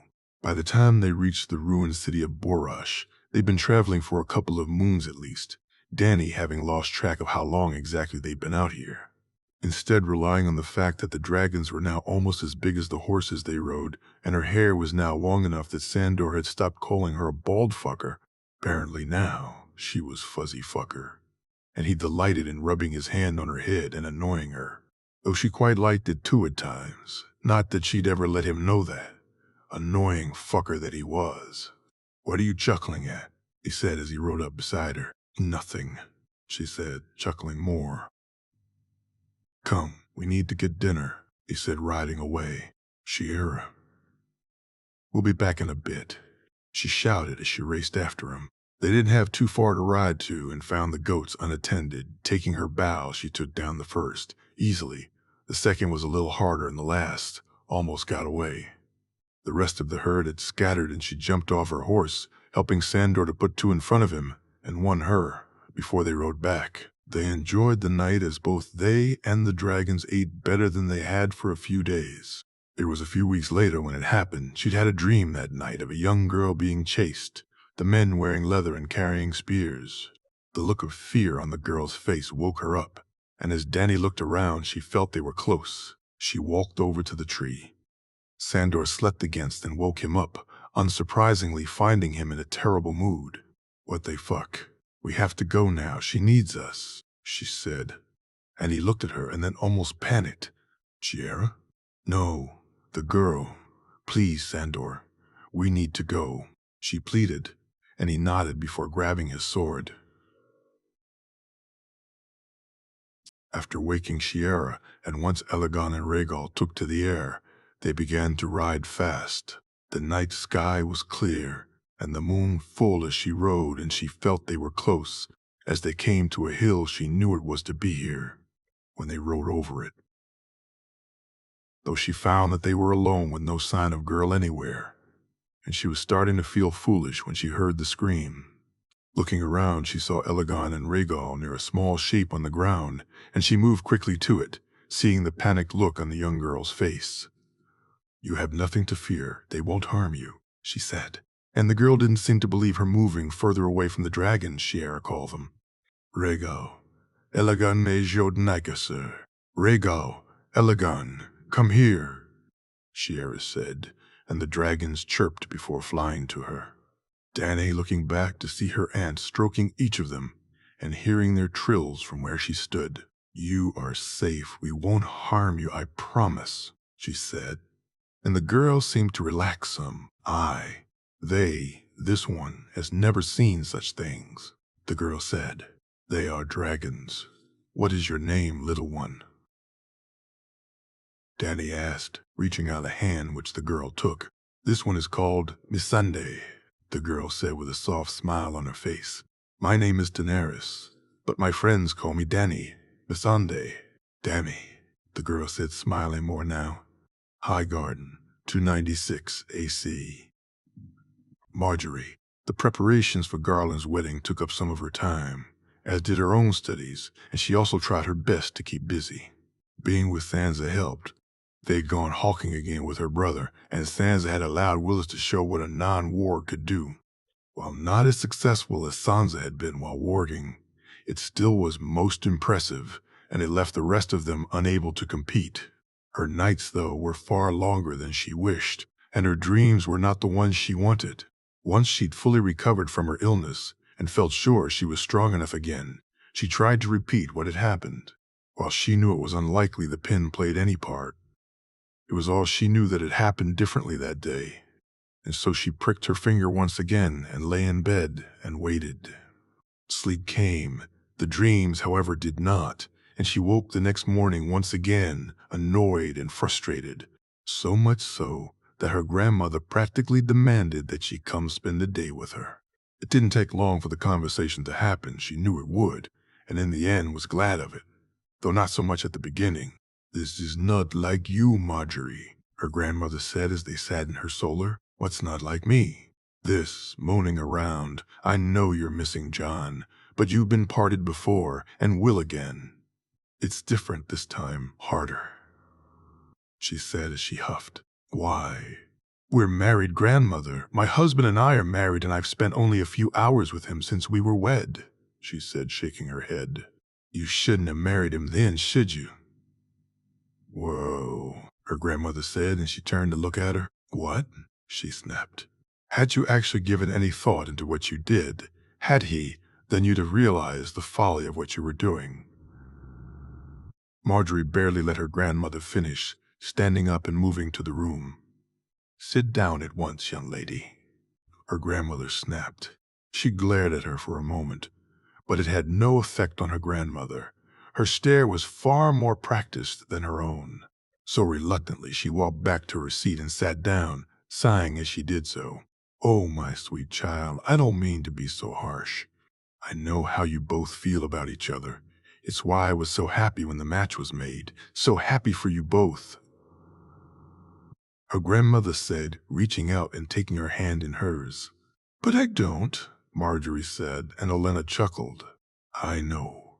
You're upset not so much by missing John. Oh, I know you do, but it's also because your brother is to be wed soon, and you can see him having the wedding you did not. That's why I wanted you to wait, sweetling, so when you and John were ready, then you too would have that day." We never thought, "I know," her grandmother said, and she chuckled with her this time. Later, as she, her mother, Sansa, and Mira, along with her cousins, were fitted for their dresses, she felt somewhat better. Even more so that night at dinner, and over the next few days she pushed herself more and more into her daily activities. Even her nights became better, her dreams returning, and some she'd found to be far more interesting than others.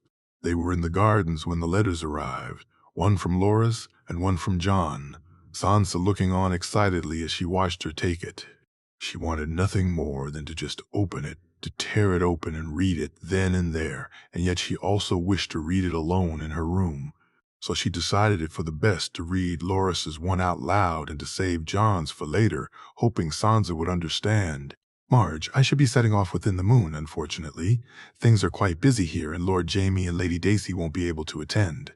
So you'll be stuck with just me, I'm afraid. I'm looking forward to seeing you all, even if it felt like just yesterday that I was there. Give my best to Mother and Father and to Garland and Willis, and I'll see you and Sansa and all the rest in a moon or so, Loras." She felt both happy and sad at the letter. She had hoped the Lannisters would have come back, that joy would have come at least. Though she knew that after her name day and the tourney, that expecting people to come for the wedding also was a bit much. She also felt a little worried, as did Sansa, that Loras didn't mention Jon in his letter. "Sansa, would you mind?" she said.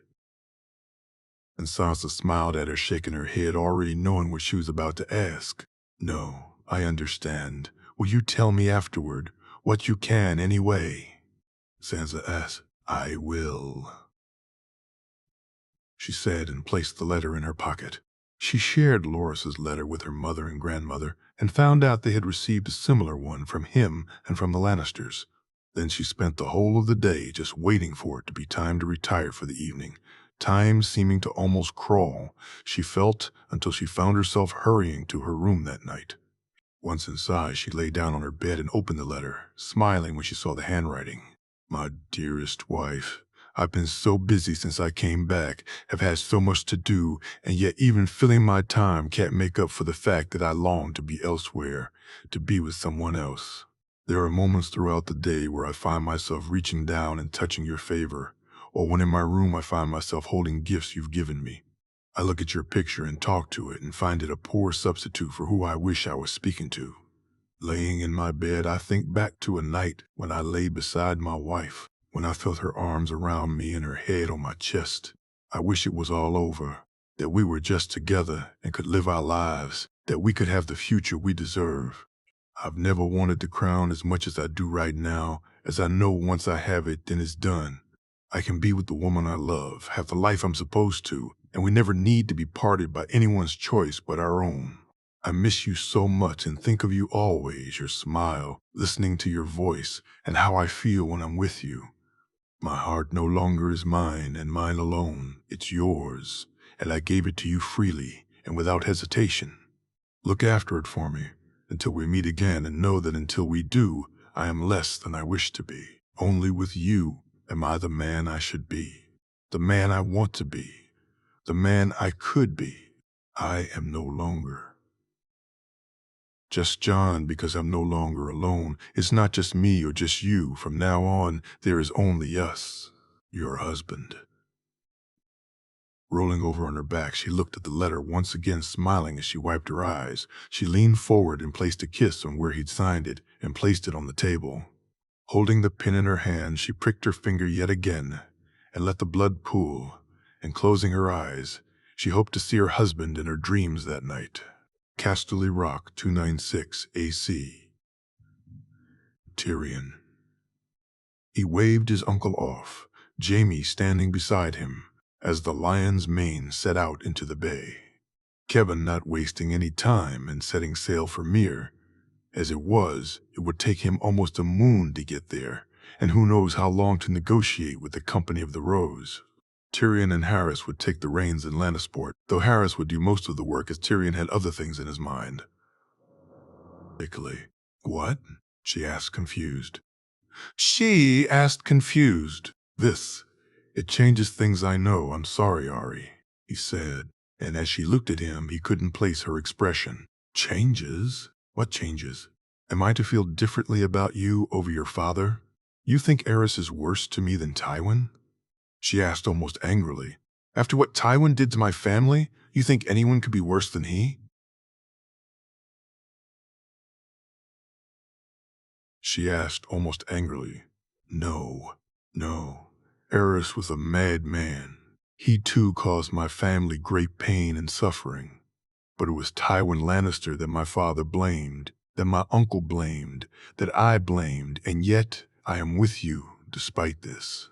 So why would this change things between us? She asked, and he looked to her. She was angry with him, and he wasn't sure why. I am a child born of rape, he said, yet you are the same man I allowed in my bed last night and the night before, the same man who moves my heart like no other. Do you really think so little of me that you think who your father was matters to me? Is that who you are? Are you with me because my father is the Prince of Dorne? No.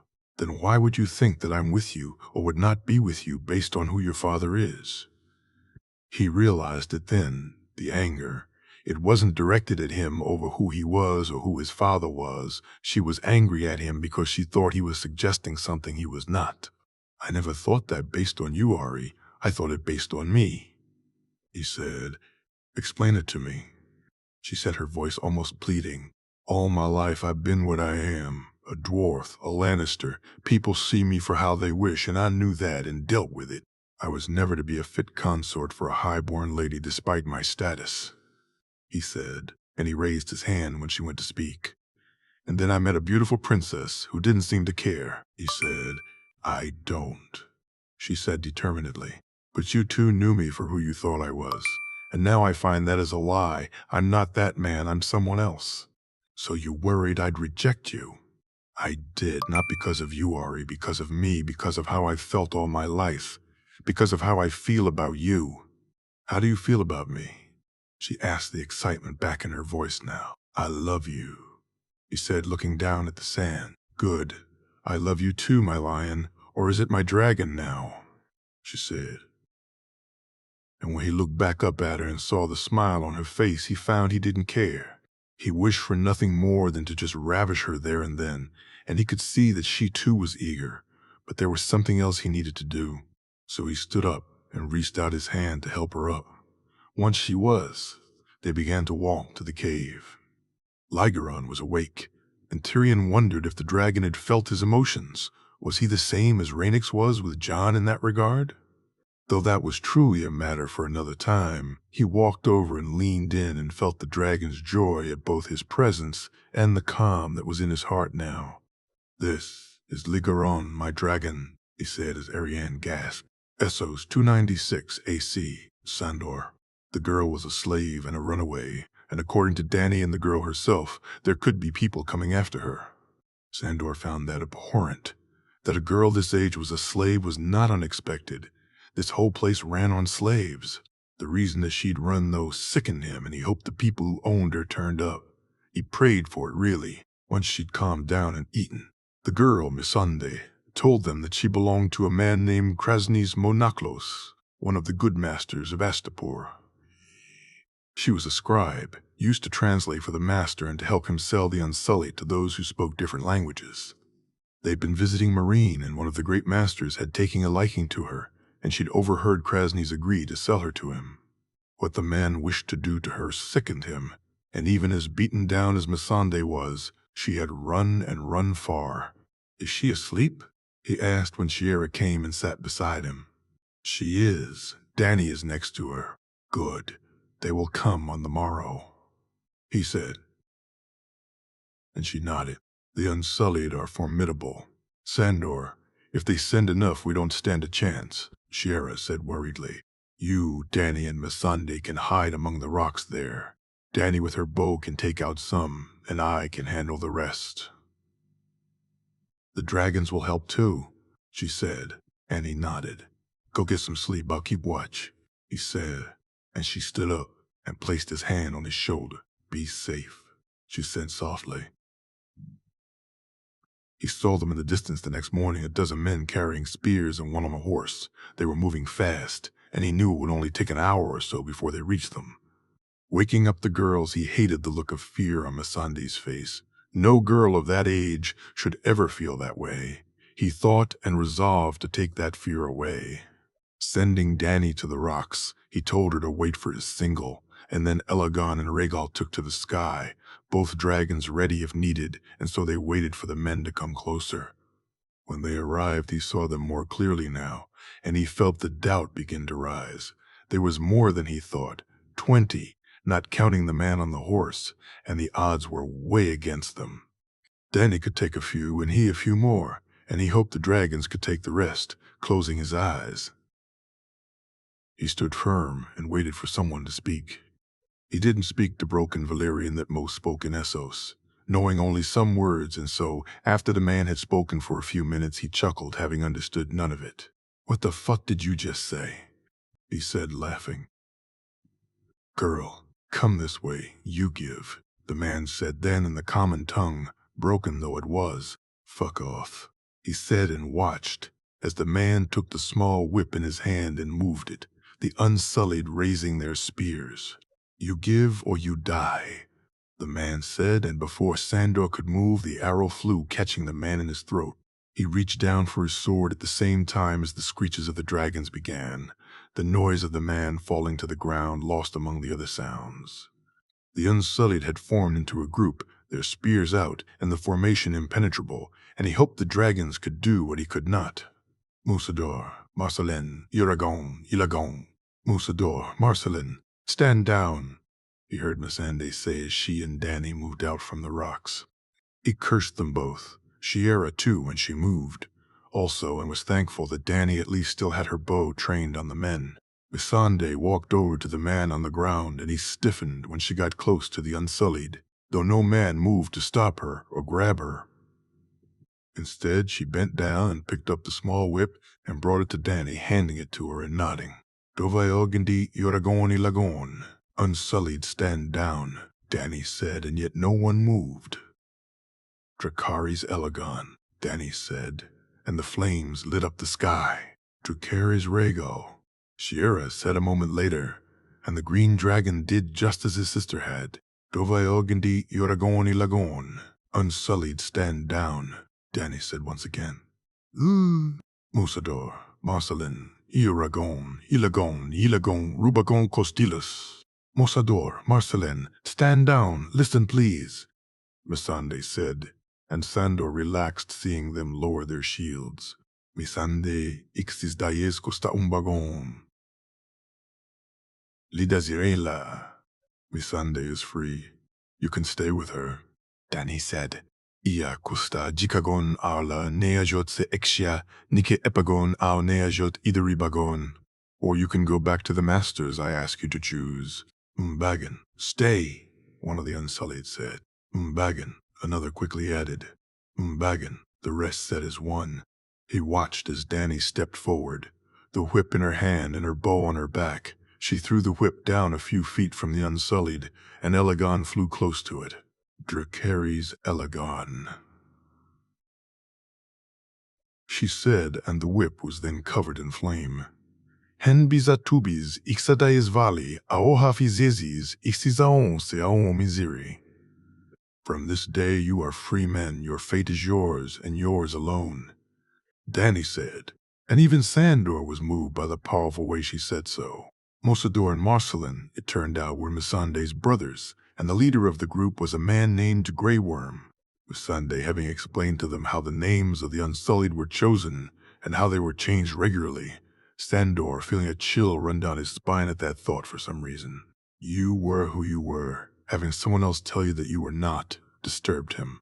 They ate horse that night. Missandei couldn't ride, and the Unsullied were foot soldiers, and so they killed the horse and shared it amongst themselves.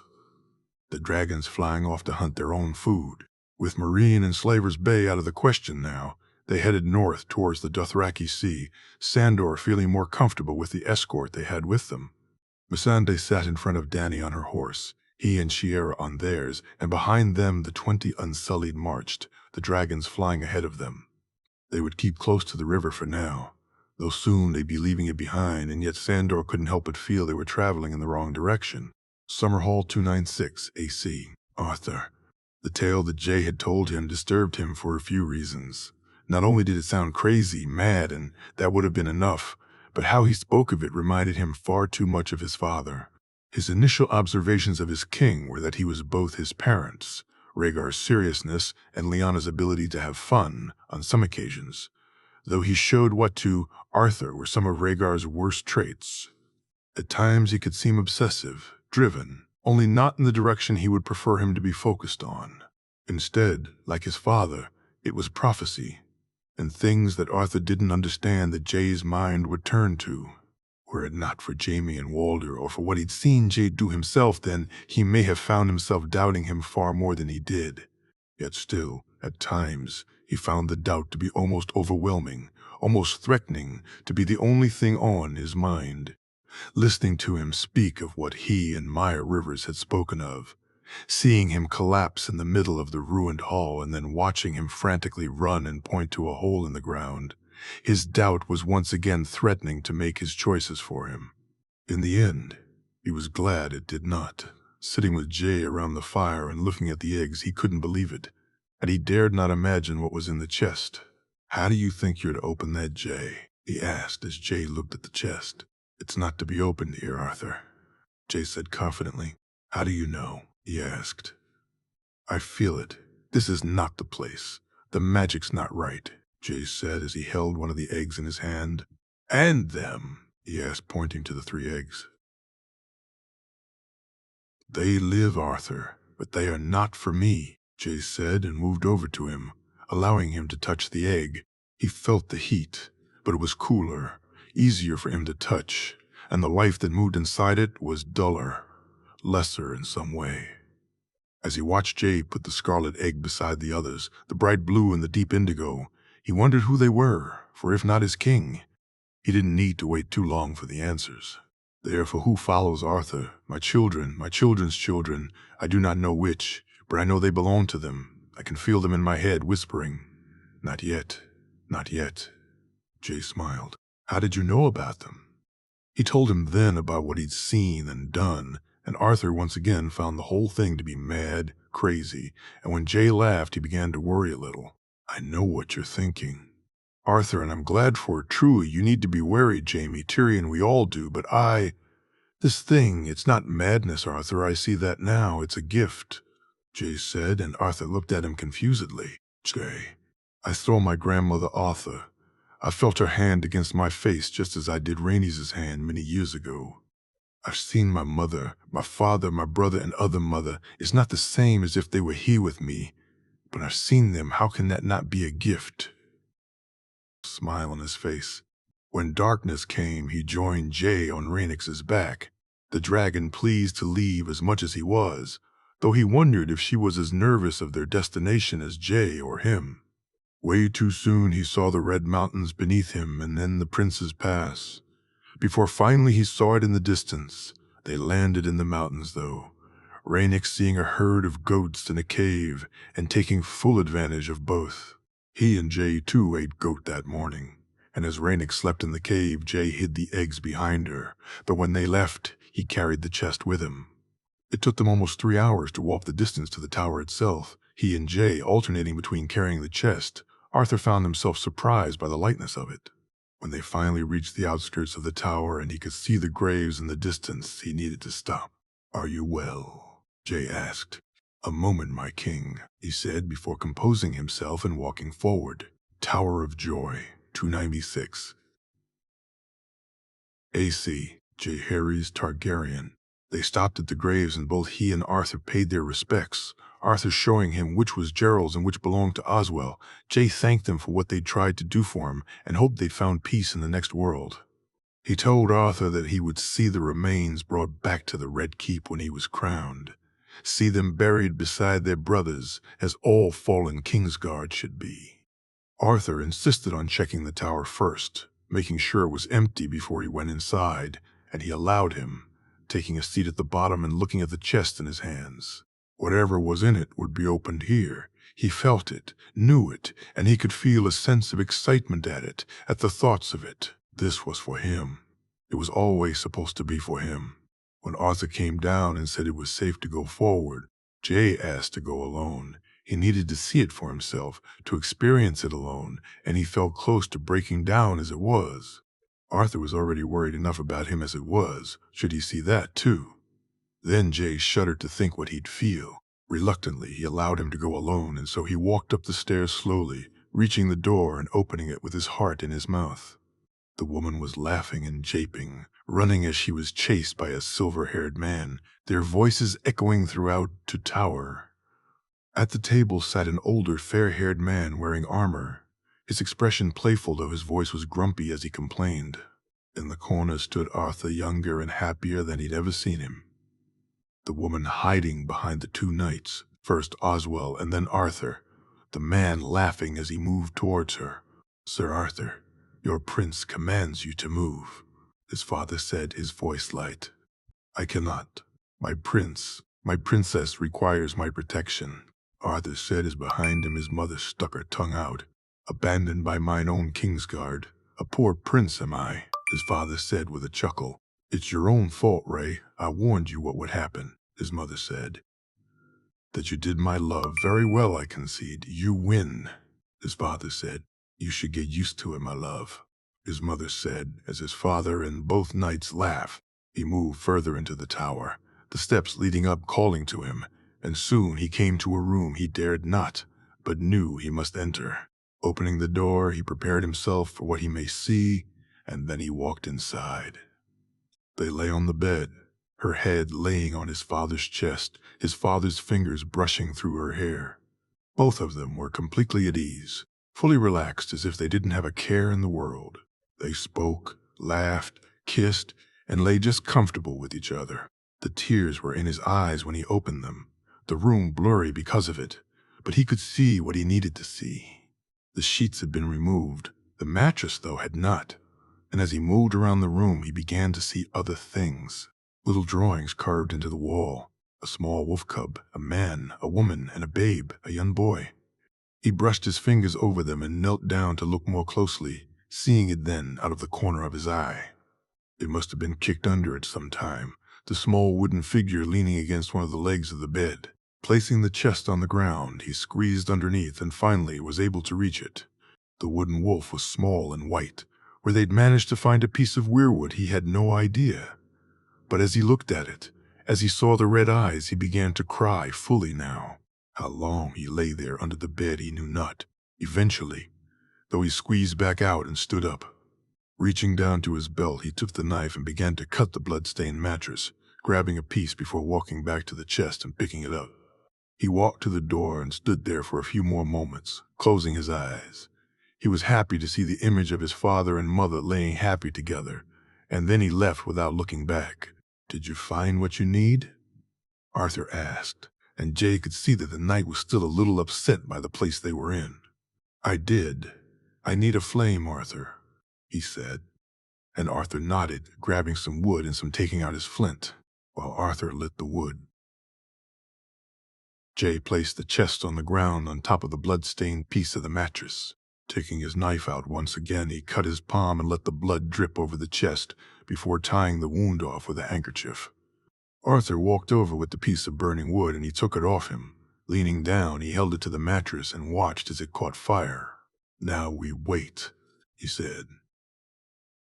And Arthur nodded. The mattress, the blood, the chest, all of it or none of it, he wasn't sure. But the flames rose far bigger than they had any right to. They burned far brighter than they should, and then they were gone. The mattress had burned away to nothing, but the chest itself was unburnt. "Did it not work?" Arthur asked. "It worked," he said as he moved forward and opened the chest. He reached in and took out a small pendant, the three-headed dragon wrought in gold and rubies. Though it was the other item, his hands moved too quickly. "Is that," Arthur said as Jay held it in his hand, "the crown of the conqueror?" Jay said as he held the Valyrian steel circlet in his hands. "My name is Jaehaerys Targaryen, and this is my crown." Bree. The lion's mane pulled into the docks smoothly, Kevin standing on the deck and looking at the Mirish buildings in the distance. They had made more than good time, less than a moon, and he was eager to meet these northern sellswords. His men had been butchered. Westerland's men, Northmen, and men hired in Essos, butchered and left to die. Barely a few had lived, and those who had would never work again, Kevin ensuring they and their families were well looked after. The gold he spent out to help the families of those whose fell was a lot, and he cared nothing about it. The gold he'd spend on these sellswords he cared just as little for. It was justice he sought, vengeance he would buy, and he would see every last man who'd played a part in that attack dead. He and Sir Adam, along with a dozen of his best knights, walked from the ship and readied themselves to meet with a local magister that they had dealings with. While not having an office in Myr, they did have a man they could call on, and so they made their way to the manse of Magister Orlus, the younger magister having been the one who'd been most eager to do business with them. They soon arrived, and while it was lavish, it was not as large as some of those around it. "My friend, it's good to see you in person finally," Orlus said, and Kevin smiled and nodded. "You too, Magister. Is there somewhere we can speak?" he asked, and the Magister nodded. Servants leading the way to where food and drink were already laid out. "What brings you to Myr, Lord Kevon?" "You heard of what happened in Loreth, Norvos?" he asked, taking a swallow of the offered wine. "Bandits, my lord, the bane of our existence. Surely not enough to bring you here?" Orlus asked inquisitively. "More than bandits, my friend. A collected effort to interrupt our trading. Should they not be dealt with, then even here we may have difficulties," Kevin said, and saw Orlus nod in agreement. "You seek to end these difficulties before they stretch further?" "I do. The Company of the Rose is nearby, is it not? I seek an audience with their commanders. Can it be arranged?" "Of course, I'll see it done at once," Orlus said. "I'll see you rewarded, of course," Kevin said, and Orlus shook his head. "There is no need, my lord. Our business together is most profitable, though perhaps some extra shipments could be sent?"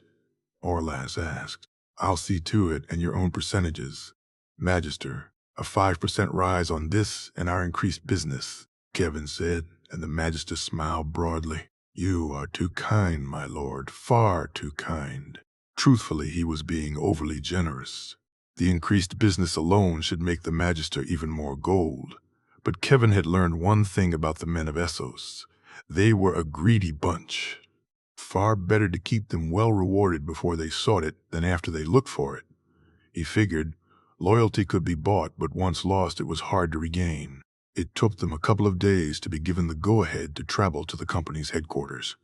They were housed in a rather small barracks outside of Myr, but very well defended and manned, and as he, Adam, and the others rode up, he could see the Northmen look warily in his direction. They were stopped at the gate by a large man, and Kevin judged him to be of a size with the Hound, the Mountain even, the large halberd on the man's back, and his size were enough to dissuade most, he thought. "Who are you?" the gruff voice asked, half northern and half Essos. "I am Lord Kevin Lannister. I've come to meet with Torhen Snow." "Very well, you're expected. You and one man, the others wait here." Kevin nodded to Adam, and they both rode in. They were directed to a small building at the back, and he saw two more large men standing in front of it. Once they dismounted, they were led inside to a large room and found 4 men sitting at the table. Just like those they'd seen so far, they were all large men, one with an eye patch, one with scars, and 2 who just stared angrily at them. "Take a seat, bread and salt," the largest of the men said, moving the plate towards them.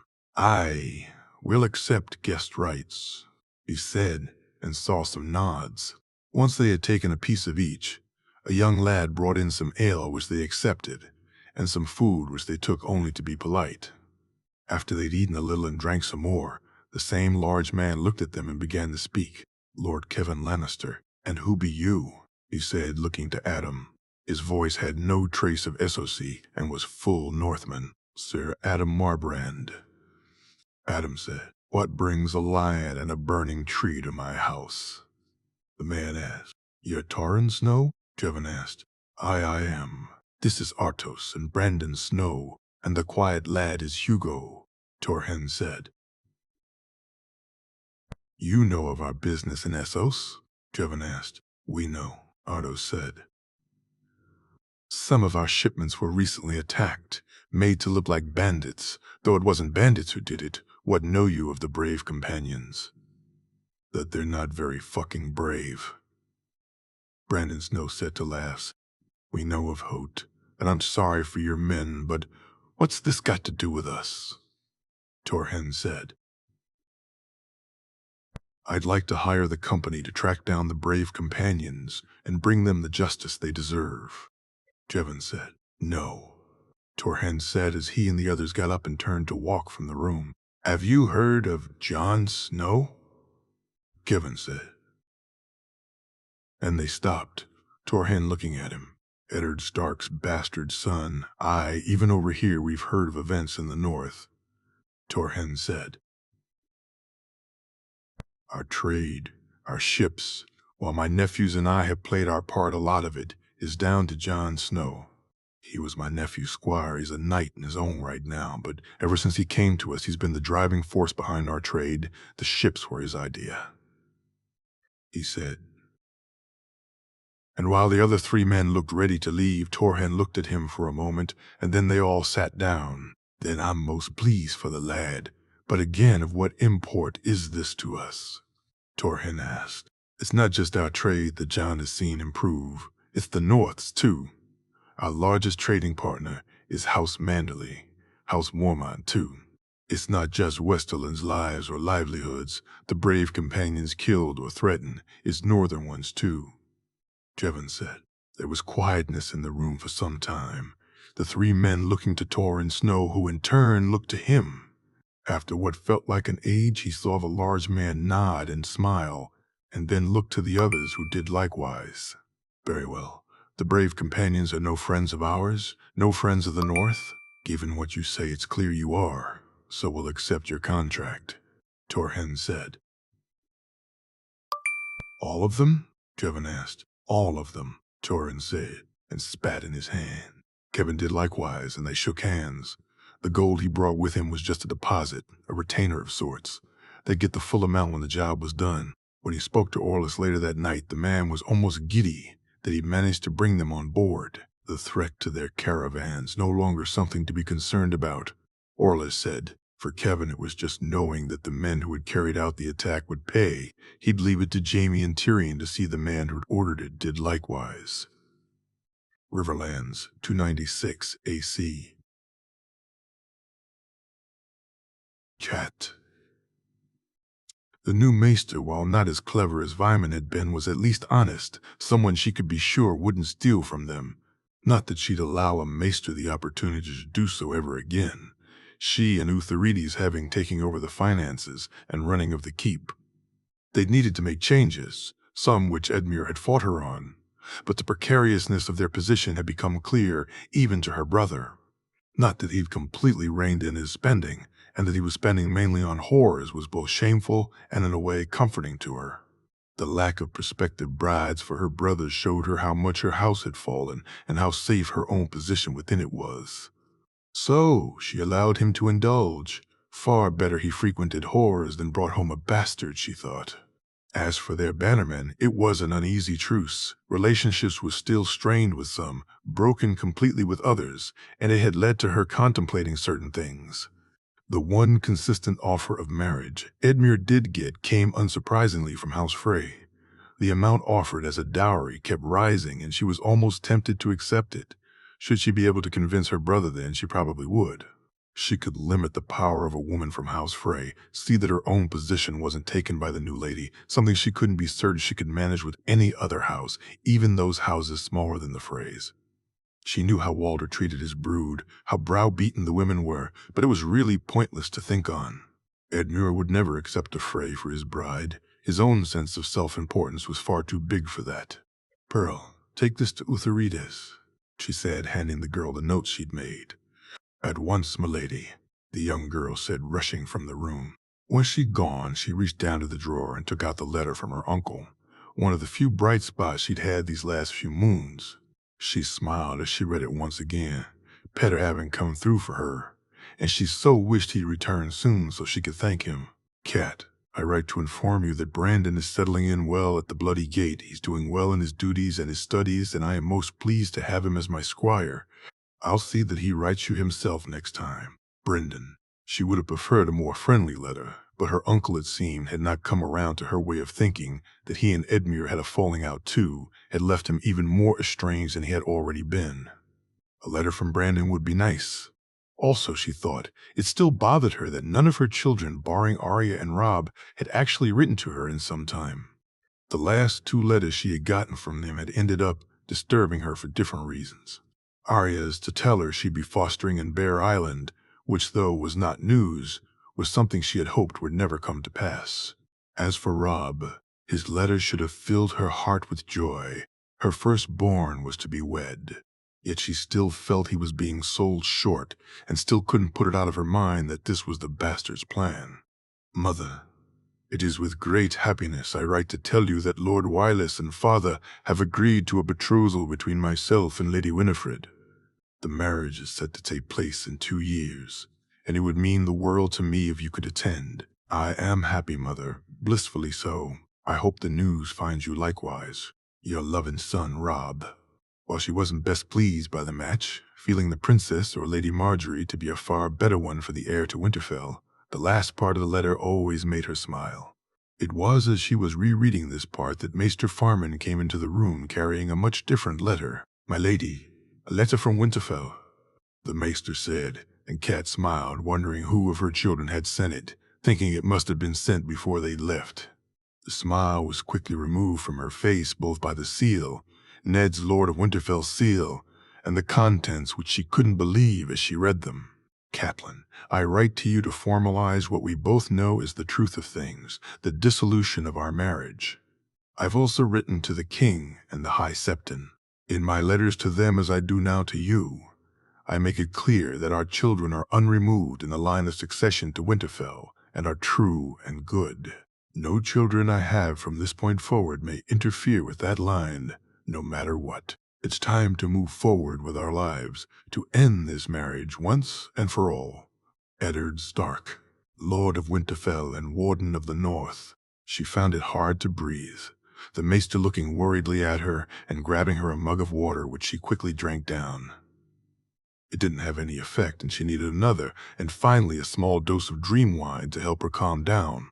When she woke later on, for the briefest moment, she thought she'd had a terrible dream, some nightmare, and she didn't even realize that she was in Riverrun. Turning to the shadow by her bed, she smiled. Ned, she said, only for Edmure to move from the darkness. Cat, are you well? Do you feel well? The Maester? Shall I send for the Maester? Edmure asked worriedly. No, I'm well. You heard? I did. Give me the word, Cat. Give me the word and I'll call the banners. I'll fucking march to Winterfell and kill him where he sits for this insult. Edmure, she said, shaking her head. No, Cat. It's that woman, that Serwyn woman. He wishes to wed her, to dishonor you and wed another. I'll not stand for it. We cannot do anything, Edmure. Not yet, she said. And Edmure looked at her. Not yet? No. We must build ourselves back up. We must be ready for when the chance comes, brother, she said, and he nodded. What of the letter? Edmure asked. He's made his bed. Let him lie in it. Besides, if he wishes to wed, then he won't be the only one. Cat. What? Oh, don't mind me, Edmure. I'm just thinking aloud, she said, and Edmure thankfully didn't pay too much heed to her words. She began to consider, though. It was clear to her now that she and Ned were done. That small hope she had held at the back of her mind was now gone. It was for certain now that he would not be coming to his senses and realize just how foolish he had been. Which left her where, exactly? Lady of Riverrun was only temporary, and even as such she'd never be able to make them pay. Not Ned, and not the bastard. She needed to rise, to be more. A set-aside woman could only rise so far. An annulled marriage, though, should it be granted, it gave her more options. To some it would be shameful, but then again she was being set aside by a savage, by a heathen. She could use this. With the right amount of thought, she could use this to her advantage. Edmure, could you have Pearl bring me some parchment and a quill? I have letters I must write. Cat, are you sure you're well? Her brother asked as he stood up. I am Edmure. You're right. This is Ned's fault. We'll see him pay for it, she said, and her brother nodded. Casterly Rock, 296 AC, Arianne. With Tyrion busy with his work, she, Tyene, and Sorella spent the day on the beach. Sorella wishing to be close to the dragon, and Arianne and Tyrion eager to spend some time with their cousin before they left. Something which was coming up far sooner than she wished. She could only put it off for so long, though, and she knew her father would be getting anxious for her to return. Tyrion too wished to go home, to be with her other sisters once again, to see her father and be back in Doran. Her cousin had not enjoyed her time in the West as much as Arianne had. She found herself smirking at that. Her cousin needed to get herself a lion, preferable one as hungry and insatiable as her own was. She wondered how she'd manage without him once she returned to Doran. How quickly could he get away to come and visit her? That he would, he had promised, though given how busy he was, and that he said that soon he'd need to fly on the dragon. She wondered just how soon it could be. "I'll fly to you then," the voice said in the air, and she smiled once again. His family. She had gotten along with far better than she could have hoped. Jaime and his wife had treated her as one of the family. Spending time with them and their babe had been fun for her, something that reminded her that people were the same, be it in Doran or here in the West. His little cousins were interesting, especially the little girl who was so close to her own cousin. Lady Jenna, too, had been a surprise to her, the woman basically pulling her to one side to warn her what would happen should she hurt her nephew, and doing so in a way which Arianne had found endearing. She was not one usually for tea, but being invited to one by Tyrion's aunt was an offer she couldn't refuse. "It must be a change of pace, Princess, running Doran and then coming here?" Jenna asked, pouring the cup of the tea. "My father runs Doran, my lady." "Call me Jenna," Jenna said, handing her the cup. "Arianne, Jenna," she said. And the woman nodded. "I know your father runs the country, Arianne, but even here in the West we know that you play a far larger part than most ladies do,"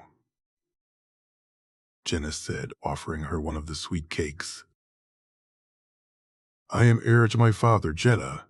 It's only right that I gain some experience in his duties, is it not?" she asked. "Indeed it is, which is why I was saying being here doing nothing of the same import as you do back in Doran. That is, it must be what's the word?" Jenna paused.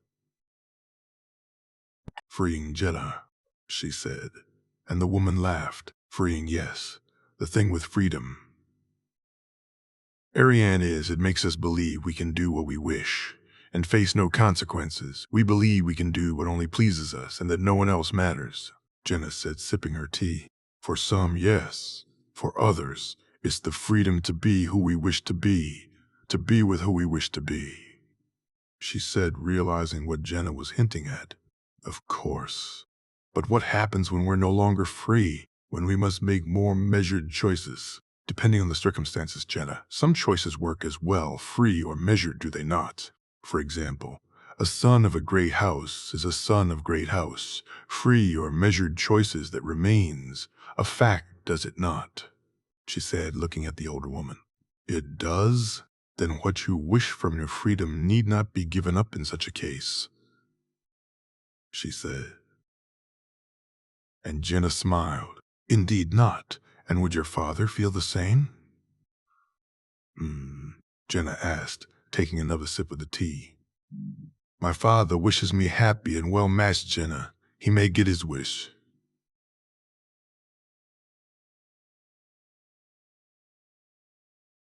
she said, and Jenna smiled even more. "Well matched indeed," Jenna said, and this time Arianne was the one with the smile on her face. She had understood Lady Jenna's game, and while she'd not come out and actually threatened her, the threat was implicit. Had Arianne's answers not impressed the woman, then she felt it would have been far more explicitly expressed. That this was before the revelation of who Tyrion really was, only ended up in it being reinforced. He was a good match as a Lannister. As a Targaryen, he was an even better one. As a dragon rider, then, apart from Jon Snow, he was the very best anyone could wish for. He had confided in her that both he and his brother were essentially serving as Jon's hands, that his nephew, and he considered Jon such, was involving him more and more in things, and she could see his pride at that. Her own, too, rose, both at her cousin for seeing beyond what others saw with Tyrion, and that Tyrion was rising to where he should be. "Again?" Tyrion huffed. "What?" she said, turning. You're daydreaming about him again, Godzari. Just how good in bed is he? Tyrion asked, shaking her head. You'll never know, cousin. He's all mine, she said, laughing. Later that night, she rolled over on her side, the sweat running down her back, and her hand barely able to reach over to grab the glass on the table. Beside her, Tyrion too looked almost ready to collapse. Their passions had increased the closer it came to saying goodbye. Both of them eager to get in as much as they could before she had to leave, wearing each other out, becoming a nightly, and a couple of times, daily occurrence. Wine, she asked and smirked when he nodded, unable to speak for a moment. I think we should fly away together, Tyrion said as he drained the glass of wine and handed the empty one back, eager for another. You've not flown yet, she said as she filled it for him. I'm a quick study. We just jump on Lygaron's back and off we go, anywhere. You name the place, and that's where we'll stop. Or we could just speak to my father, she said and watched the smile fall from his face. Tyrion, you are a Lannister. That alone makes you a worthy match, and Oberyn would speak for you. Ari. Were it not that, then there is who you really are. A prince of Targaryen blood, a future dragon rider, uncle to the king. Tyrion, my father is not a foolish man. Do you want me? She asked, rolling over onto her stomach. Only you, he said. And she was kissing him almost before he finished. Then come to Dorne, come and fight for me, my lion, she said once she was finished. I'll come when I can, soon, I promise, he said. And she smiled before kissing him again. 3 days later, she stood by the dockside in Lannisport. Jaime and Tyrion had come to wave them off. Sorella had too, and both she and Tyene had said their goodbyes to their cousin, both in private and here in public. That Jon Snow hadn't arrived back. She understood, Tyrion having made it clear where he had gone and why, but still she would have liked to have spent more time with her cousin. Lord Jaime, I wish to thank you for the welcome and hospitality you and your family have shown to me while I was here. You've made a friend in me, my lord. I hope to be able to repay you in the future, she said genuinely. There is no need, princess. Any member of your family is more than welcome in Casterly Rock or the West. Please give my regards to your father and uncle. Jaime said, I will, my lord. Princess Arianne, Lord Tyrion. The two of them looked at each other, and then she knelt down and embraced him. That people were looking on, she cared not. The kiss she gave him, leaving any who watched in no doubt of how she truly felt. I await you in Dorne, my lord. Do not leave me waiting long, she said, smiling. I won't, my princess, Tyrion said. As the ship sailed from the docks, she stood and watched until they were no longer in view. Once she could see them. No more. She walked down to her cabin and lay down on her bed. The tears coming quick and fast, and she felt silly for them. And yet in her heart, she felt the loss as if it was real, as if she was leaving part of herself in the West. She hoped it would not be there for too long, that soon he'd come to Dorne and she would be whole again. The Great Grass Sea, 29/6 AC. Janny. Being with Missy was different. With Sandor, he was like the older brother. They had fun, and he allowed her to be a young girl, but there was always that small bit of distance, age, the fact he was a man, other things. With Shiera, it was who she was, her aunt, and almost a mother figure to her. Shiera taught her how to be a woman, and Dany was able to go to her about the things she'd never speak to Sandor about. Missy, though, much younger than her, was a friend. They could have fun together, and she could be the one that Missy sought advice from. It had only taken them days riding together on the horse to grow closer. They weren't Daenerys and Missandei. It was Dany and Missy. The younger girl, too, enjoyed the notion of a friend, of someone who didn't order her to do things, and who asked her what it was she wanted. While the girl was still reluctant at times, she had already come on greatly. Dany felt, and they would laugh and giggle together, annoying Sandor immensely as they rode. At night, Missy would tell them more about the lands they traveled and the Dothraki who roamed it freely, the girl knowing even more of the lands than Shiera seemed to. When a Khal's wife dies, she's taken to Vaes Dothrak and becomes a member of the Dosh Khaleen, Missy said as they rode through the grass. The Dosh Khaleen? she asked. "The wives of the fallen cows. What if they don't want to go?" she asked, and Missy shook her head. "I do not know, Danny," she said, and Danny chuckled. Sometimes when she said her name, Missy would quickly glance at her to see it was all right that she did so. While she knew it was because of her slave status, it had become a game with them, Danny trying to catch her as she did so. They had been riding for almost a moon since they'd met up with Missy and the Unsullied had joined them. Some had changed their names, others had gone back to their original ones like Missy's brothers, only Grey Worm keeping the name he'd been given. "This one keeps the name as it was the name he was given when the princess freed him," Grey Worm told them one night. She had tried to tell them that it wasn't just her, it was Sandor and Shiera, Missy too. But the Unsullied looked to her, and Shiera had told her it was because she had burned the whip. Danny wasn't sure she truly understood it, but she accepted it. Sandor saying these men offered them protection, that the more they had with them the safer they were. And she did understand that. They were riding one morning when they saw the dust trail in the distance, the horses riding fast, and there were many of them. They were out in the open and couldn't run. Not only did they not have the horses to do so, but even had they, outrunning Dothraki was beyond them. Danny looked to Shiera, and they called for the dragons. Aegon and Rhaegal were off flying some miles ahead of them, but they came back quickly. "Stay behind me, Missy," she said to the worried girl, and watched as Sandor and the Unsullied formed a protective ring around them. It was soon clear, though, that it wouldn't be enough. The sheer number of the Khalasar was far beyond anything they could match. When the horses surrounded them, Danny looked at the ones in the lead, the Khal and his blood riders, Missy had said. She watched as Sandor gripped his sword, then she leaned back and grabbed her bow, stopping when a huge man jumped from the horse. The man said nothing, just walked to the Unsullied and nodded, looking over their shoulders at her and Missy on the horse.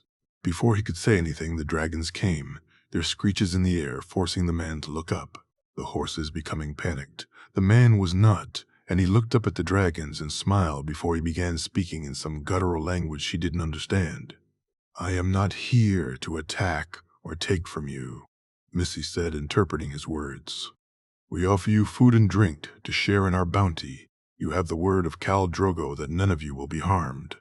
"Ask him why he would offer us this," Danny said. And Missy spoke to the man in the same language he did before he spoke back. "He says he has an offer for the silver hair for you, princess," she said, as she looked to see Khal Drogo staring at her. Turning, she saw both Sandor and Shiera nod. The offer was not one she could not accept, she knew, so she had Missy tell him she agreed, and the Dothraki began to set up tents. Aegon and Rhaegal landed and looked warily at the men, and Danny was surprised when some women came over leading some men who were carrying meat for the dragons. After Shiera had looked at it, and Sandor had too, the Unsullied took it and brought it to the dragons, both of them burning it quickly and eating it almost as fast. They had grown even more, and she wondered if they'd soon be ready to ride. Shiera said no, but she felt they would. The women directed her, Missy, and Shiera, to a tent, and there was water and clean clothing laid out for them. "Tell the Khal we are grateful," she said, and Missy spoke the words to the women. It felt strange wearing the clothing, and seeing both Missy and Shiera in it was just as odd, but they were welcome, and the food they were given was much appreciated, even if it was mainly horse, as Sandor groused. At one point she found the Khal staring at her, his looks making her uncomfortable, and yet not. During the night he spoke very little, and it was only the next day that he told her what he wished. They were brought into a large tent, Sandor going in first and finding the Khal sitting alone. He asked for her to come in alone, and while Sandor and Shiera said she shouldn't, she decided she should, though Missy accompanied her so she could understand what the Khal may say. "I am Khal Drogo, son of Khal Barbo, the great rider, the great Khal," Missy said, interpreting him once again. "I am Daenerys Stormborn, daughter of Rhaella Targaryen," she said, refusing to say her father's name and waiting until Missy had finished speaking before continuing. "What does the Khal wish of me?" she asked, and Missy relayed it to the Khal. "I am to be the Khal of Khals, the father of the stallion that mounts the world. To be that I need a Khaleesi worthy of the honor." Long have I searched, and yet I sit here alone and without my Khaleesi by my side," Missy said, and as Dany looked to the Khal, she could have sworn he looked both sad and eager. "I had given up hope until I saw the silver hair." "You wish me to be your Khaleesi?" she said, surprised, and he nodded when Missy spoke her words. She waited a few moments and tried to get her words straight, to turn him down and do so without causing anger or resentment. "You saw the dragons?" she asked, and he nodded. "One was stolen from me. I seek the man who did so. I will not wed until I find my lost child. Should you find him for me, then I will be your Khaleesi, but until then I must seek him out myself."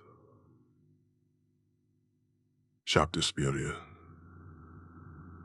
she said, and waited until Missy had spoken. She saw no reaction on the cow's face. He just looked at her, and then he smiled before he nodded.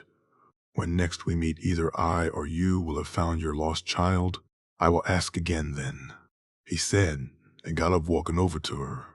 He held his hand out to her, and she took it, and he helped her up as if she weighed nothing. Though she barely came to his chest, she looked up into his eyes and saw him looking down at her. No one had ever looked at her that way.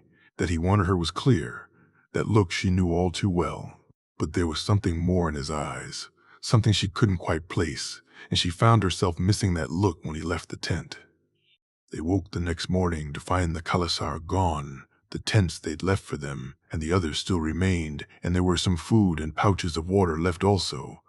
But it was the two women who walked towards her leading a silver horse that Dany concentrated on. That they were Dothraki was clear, and they also didn't seem to be much older than Dany either. "A gift from the Khal," Missy said as one of the women spoke and handed Dany the reins of the silver filly. "Who are they?" she asked as she stroked the horse's neck. "Iri, Jiki. The Khal asked them to travel with you," Missy said, and Dany looked at Thandor and Shiera, both of them looking as confused as she was. As she stroked the horse, though she smiled and found herself wondering what she may say should she meet the Khal again. The Reach 296 AC, J. Harry's Targaryen. The flight from the Tower of Joy was calm and peaceful. He felt different somehow, more in tune with what was around him and with Rhaenys. With Arthur, too, it was as if they'd come to an understanding.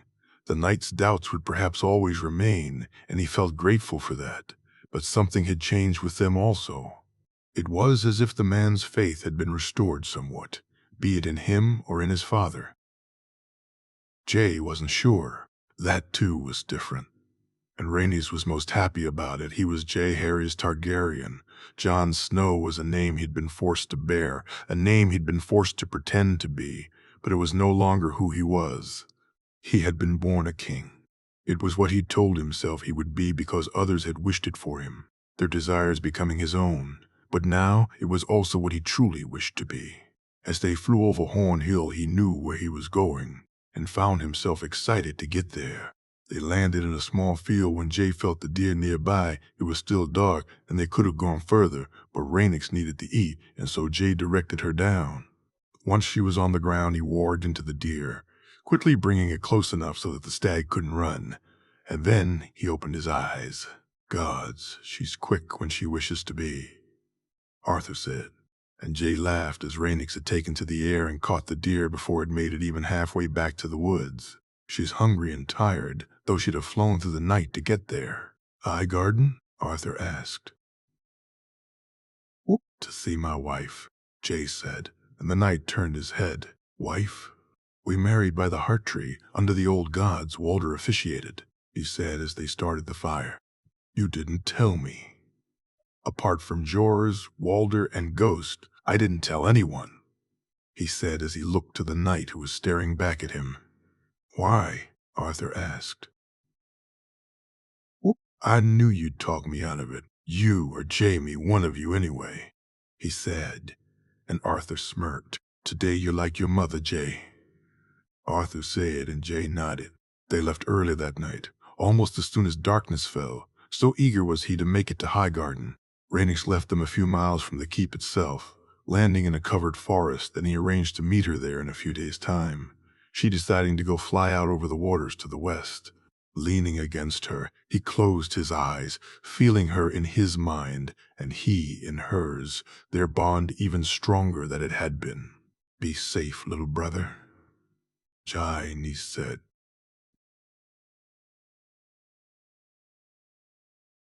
"You too, big sister," he said. And then she was in the air, and he watched as she flew west. They walked a few miles in the opposite direction of Highgarden itself, purchasing 2 horses in a small village. The smith was glad of the coin, and though the horses weren't anywhere near as good as Winter or Apples, they'd do for now. It was far better to arrive by horse than to simply turn up on foot. Far fewer questions would be asked. The ride to Highgarden took less than an hour, and when they reached the keep, they were soon greeted by Garland, as the others were at lunch. "John," Garland said, surprised to see him and Arthur. "Aye, it's me. Can you have someone see to the horses?" John said, taking the sack of the horses back. "Of course. Come inside. We were just sitting down to eat. I'm sure you're both hungry." "Aye, we could eat," he said with a smile. They followed Garland down through the corridors, and when they reached the dining hall, he felt himself reach for the tie in his hair, pulling it tighter and seeing both Garland and Arthur's smirks. "John," he heard Sansa shout excitedly when she saw him, and before he knew it, his sister was grabbing him in her arms, Marjorie and her cousins jumping up to join her. "Hello, little sister," he whispered as he looked from Marjorie to her grandmother and mother and father before looking back to his wife. "John, we had no idea you were coming to visit," Marjorie said, and he was amazed at her composure. "It was a sudden thing, a surprise, so to speak. Are you hungry? Have you eaten? You look tired," Sansa said, and he smiled as Fang walked over to him. He followed them over to the table, Lord Mace looking at him confusedly, though friendly with it. "Forgive me, Lord Tyrell, for this interruption. We were passing and thought we'd drop in," he said, and felt a fool saying it. Something it seemed everyone else agreed on, other than Lord Mace, that was. "That's quite all right, John. Loras isn't with you, is he?" "No, my lord. He's still in Casterly Rock. Sir Damon and I were seeing about some items that belong to my family," he said, and saw Olenna look at him more curiously now. "Ugh!" After eating, he was glad to see Lady Allery whisper to her husband about something to do with the wedding, Garland heading off with them while the others stayed. Though soon, Olenna sent Marjorie's cousins and Mira to their lessons, and he asked Sansa if they could speak later. His sister reluctantly agreed, and so he, Marjorie, and Olenna, along with Arthur and the 2 giant guards, made their way to her solar. "Now, if you'd like to explain what you're really doing here, young man," Olenna said as soon as the door was closed. "I've been flying around on Rhaenix, Lady Olenna," he said, and saw both she and Marjorie look at him like he'd grown an extra head. "You have?" Marjorie said. "I have. We've been to Summerhall and to the Tower of Joy," he said. "Oh, John," Marjorie said, and he reached out to touch her only for Olenna to cough. "Just because you married in front of a tree, rules are still rules, John, and propriety must be maintained," Olenna said. "I'm sorry, John. I was—" Marjorie said, and he leaned in and whispered in her ear. "That's quite all right, wife," before he turned to Olenna.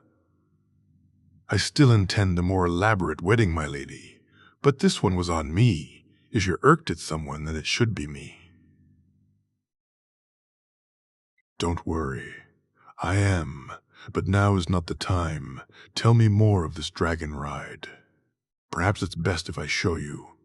He reached into the bag and took out the eggs, Olenna shaking her head when she saw them, and Marjorie reaching down to touch them and pulling her hand away.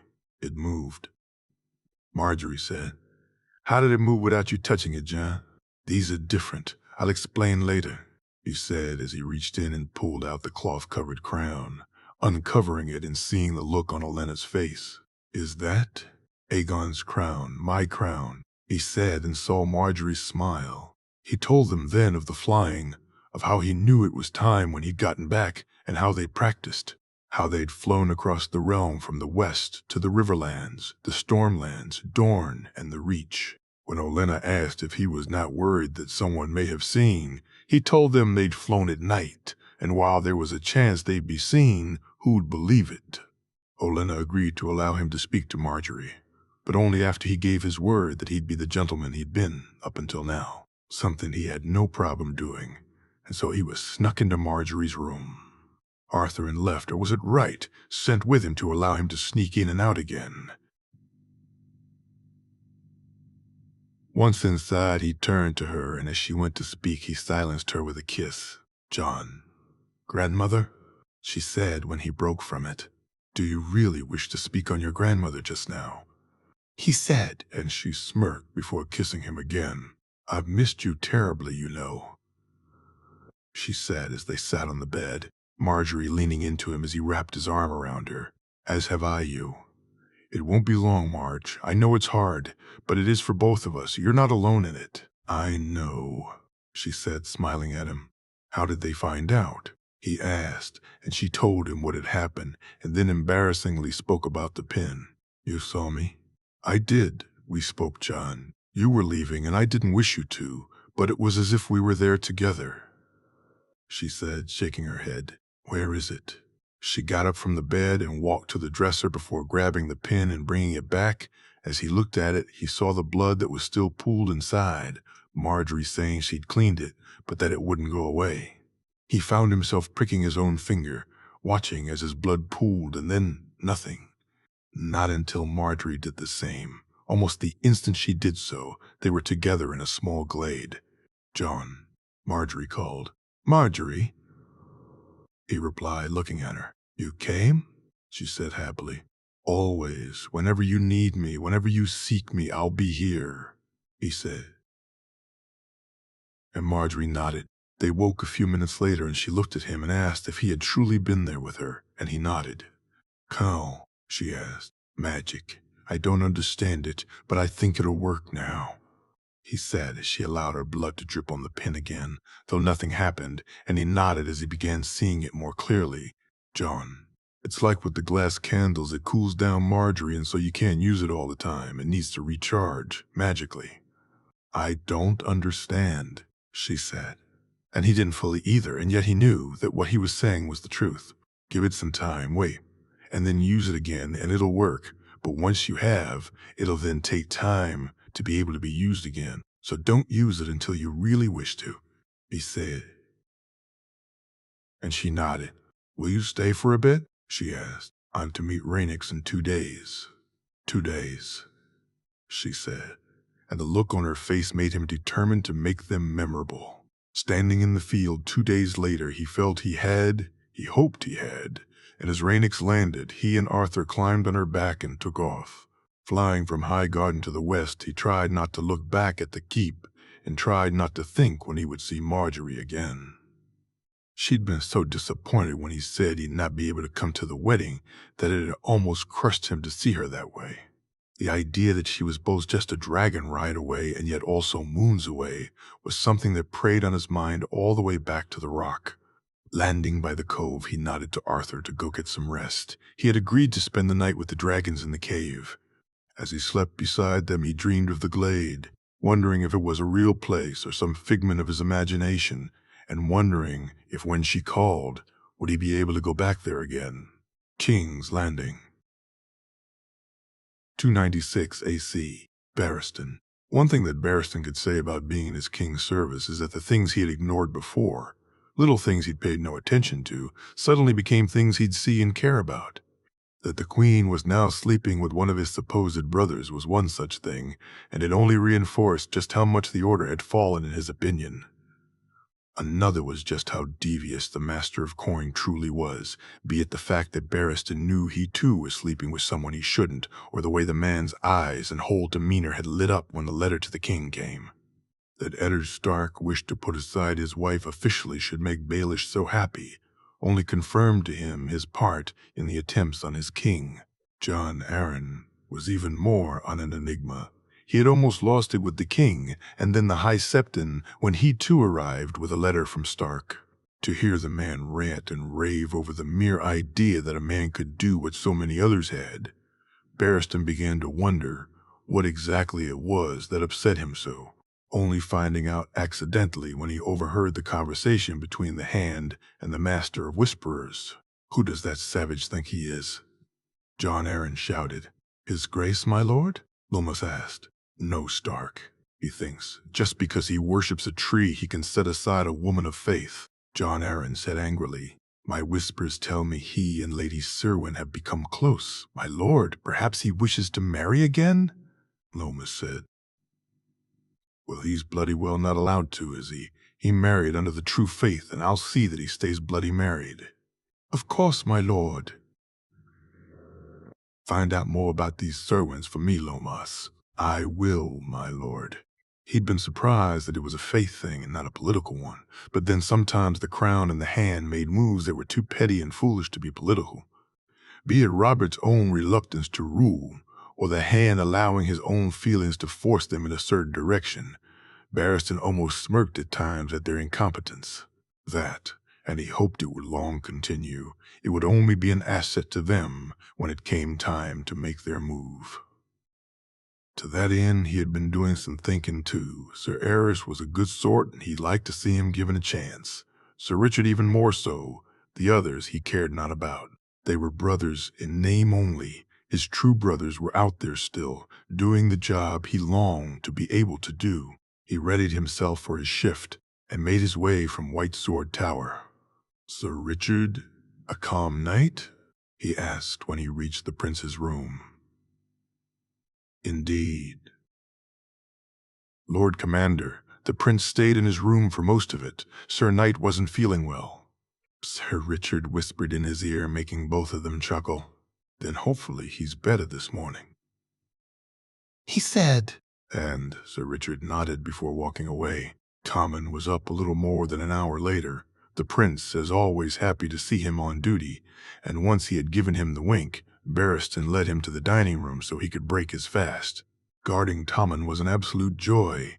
That he and Myrcella were related to Joffrey was something at times he couldn't get his head around. Though thankfully with the prince in Dragonstone, he was one less problem to deal with, and it was a far better one he guarded here today. As usual, Tommen helped Myrcella in her garden, and then asked him to take him to the sparring yard. They had only begun sparring, and the boy had gone from almost scared to excited very quickly. To Barristan's mind, he was already a far better prospect with a sword than his brother, though he needed to train more and thankfully had found the right incentive to do so. "Will you tell me the story today?" Tommen asked after he deflected a blow from Barristan's sword. "You wish to hear it again, my prince," he said, smiling, the excited nod of the prince's head making it clear he did so. "Sir Duncan the Tall arrived at an inn on the way to the tourney of Ashford Meadow."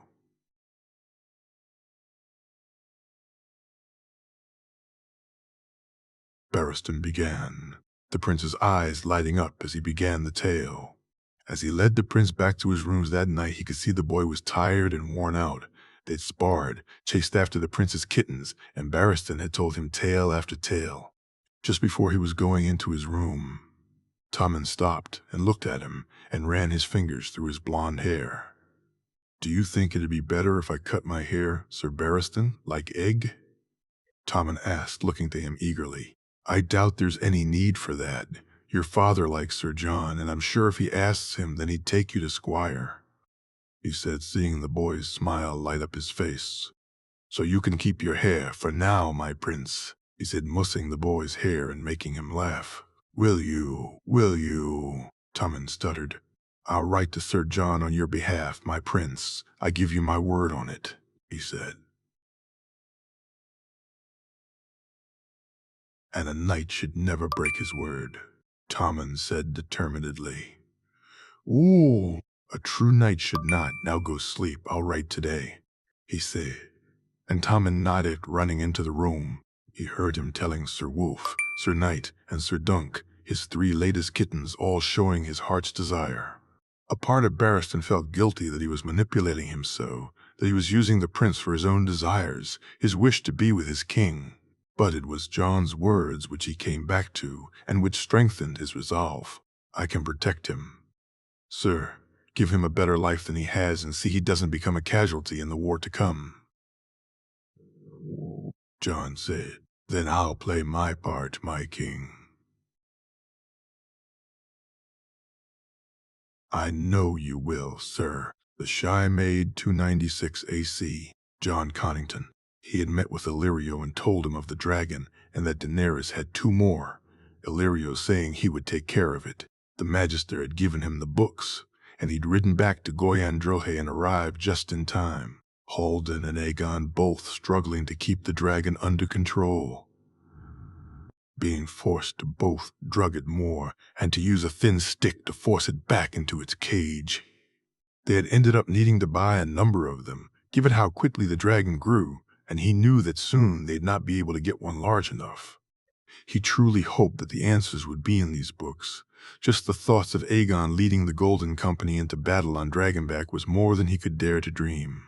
No army could stand before them. They'd need no alliances. People would come and bow to gain their favor, not the other way around.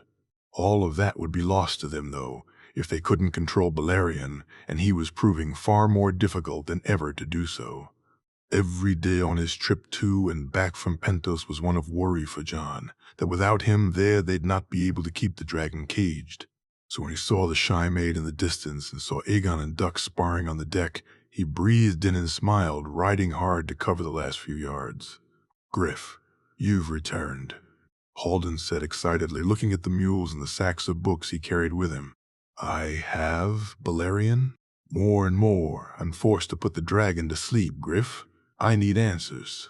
"Well, hopefully, you'll find them in there. Hopefully, my friend," Haldon said as Duck and Aegon walked from the boat. "Griff, did you find what we need?" Aegon said, his voice, his poise, becoming more and more kingly every day to Jon's eyes. "I did, Aegon. Come, let's help the Maester with them. The sooner we do so, the sooner we can have your dragon be truly yours," he said. And Aegon's smile was true and good. "You've done excellent work once again." "Griff, I'll not forget this," Aegon said.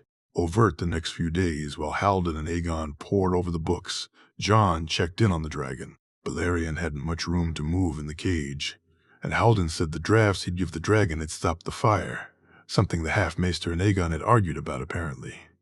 They had built a temporary shelter on deck for the dragon.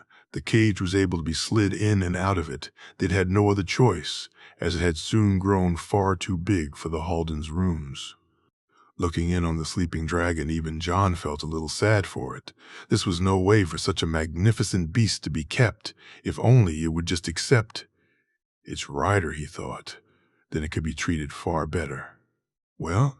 he asked Haldon as they ate that night. "The language, Jon, the language and the blood are key, I believe," Haldon said, and he, Lemore, Duck, and Aegon listened on eagerly as they were told what he'd found. It seemed far too simple to Jon. Surely there was more to it than that, but no. It seemed commands needed to be spoken in Valyrian, something which Aegon was overjoyed about, and that Aegon's blood would bind him to the dragon. Over the next few days, Haldon and Aegon slowly allowed the dragon to come around. They stopped giving it the sleeping draughts, and its food and its fire came back, though far less dangerous than it had been.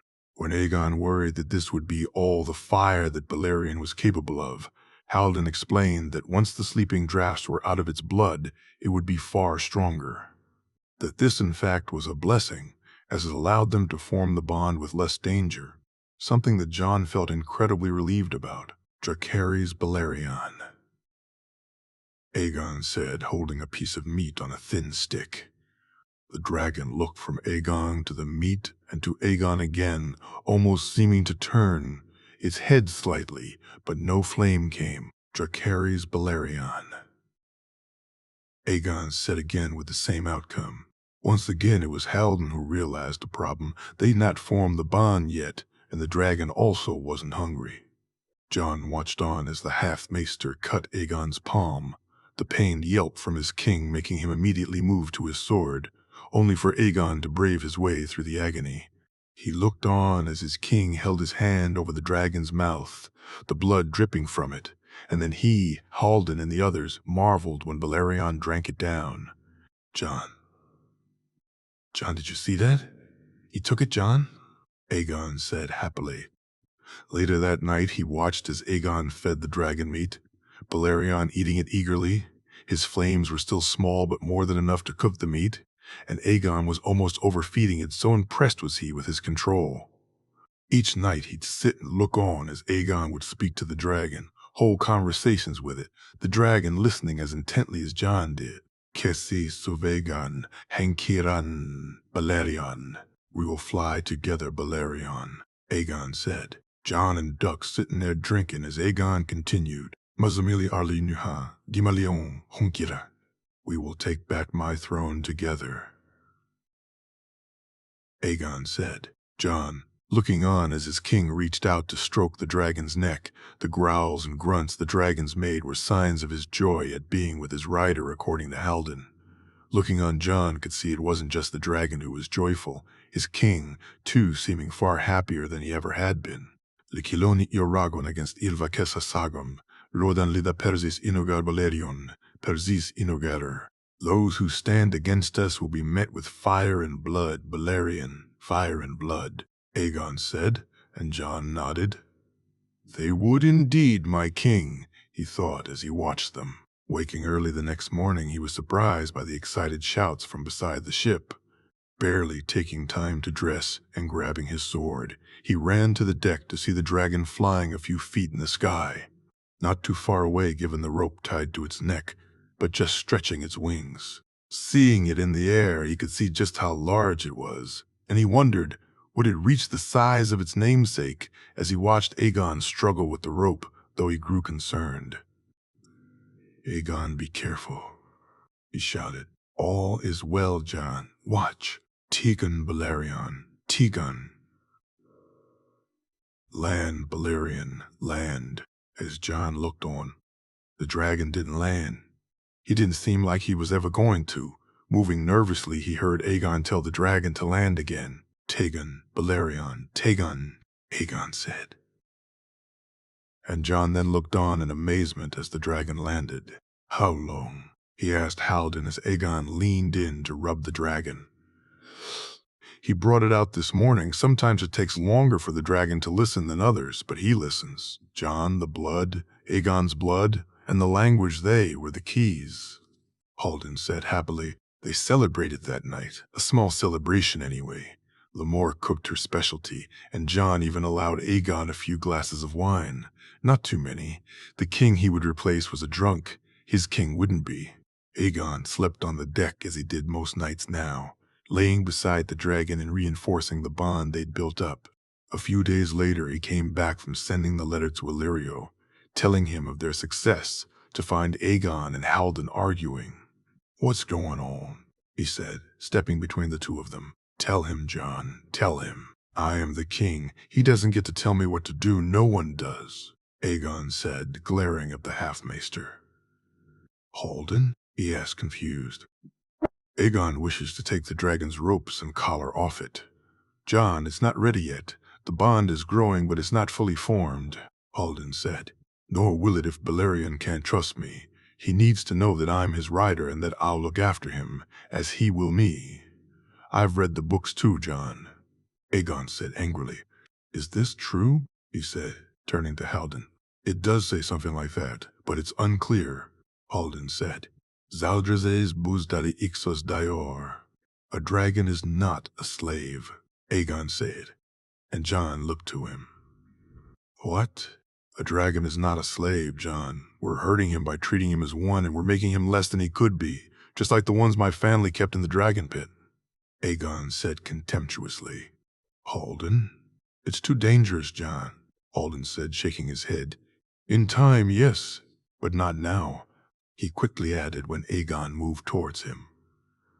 Aegon, perhaps. No, John, I'm your king, am I not? Always, he said, nodding. Then I order you to do this. Will you respect my order, John? Aegon said, looking at him. The look a hard one for John to figure out. Was it pleading? Was his king pleading with him to take his part? Always, your grace, he said a moment later. Halden walking off in a huff, muttering and shaking his as he left the deck and went down to his room. He looked on as Aegon opened the cage and Balerion walked out, the dragon looking directly at Aegon and not at anyone else. The way it tilted, its neck almost offering the collar to be removed, made Jon gasp. Did it know? Could it feel what Aegon was about to do? Was the bond between them that strong? Within a moment the collar and rope were gone, and he looked on as Aegon rubbed the dragon where collar had been. Savagon Balerion, Aegon said, and with a few flaps of his wings the dragon was in the air, Aegon turning back to look at Jon with a smile on his face. The flames came quick. The screams came next, and while the others threw water on the burning deck, Jon dragged Aegon away from them. Using his cloak, he covered his king. The screams had stopped, and he didn't know if it was because Aegon had died or if he'd simply passed out from the pain. With the fire out and Halden and Duck lifting Aegon up and carrying him below deck, all Jon could do was watch as the dragon flew east. Zaldriza is buzdari ixos daor. A dragon is not a slave, he thought bitterly as he heard Aegon's screams from beneath him.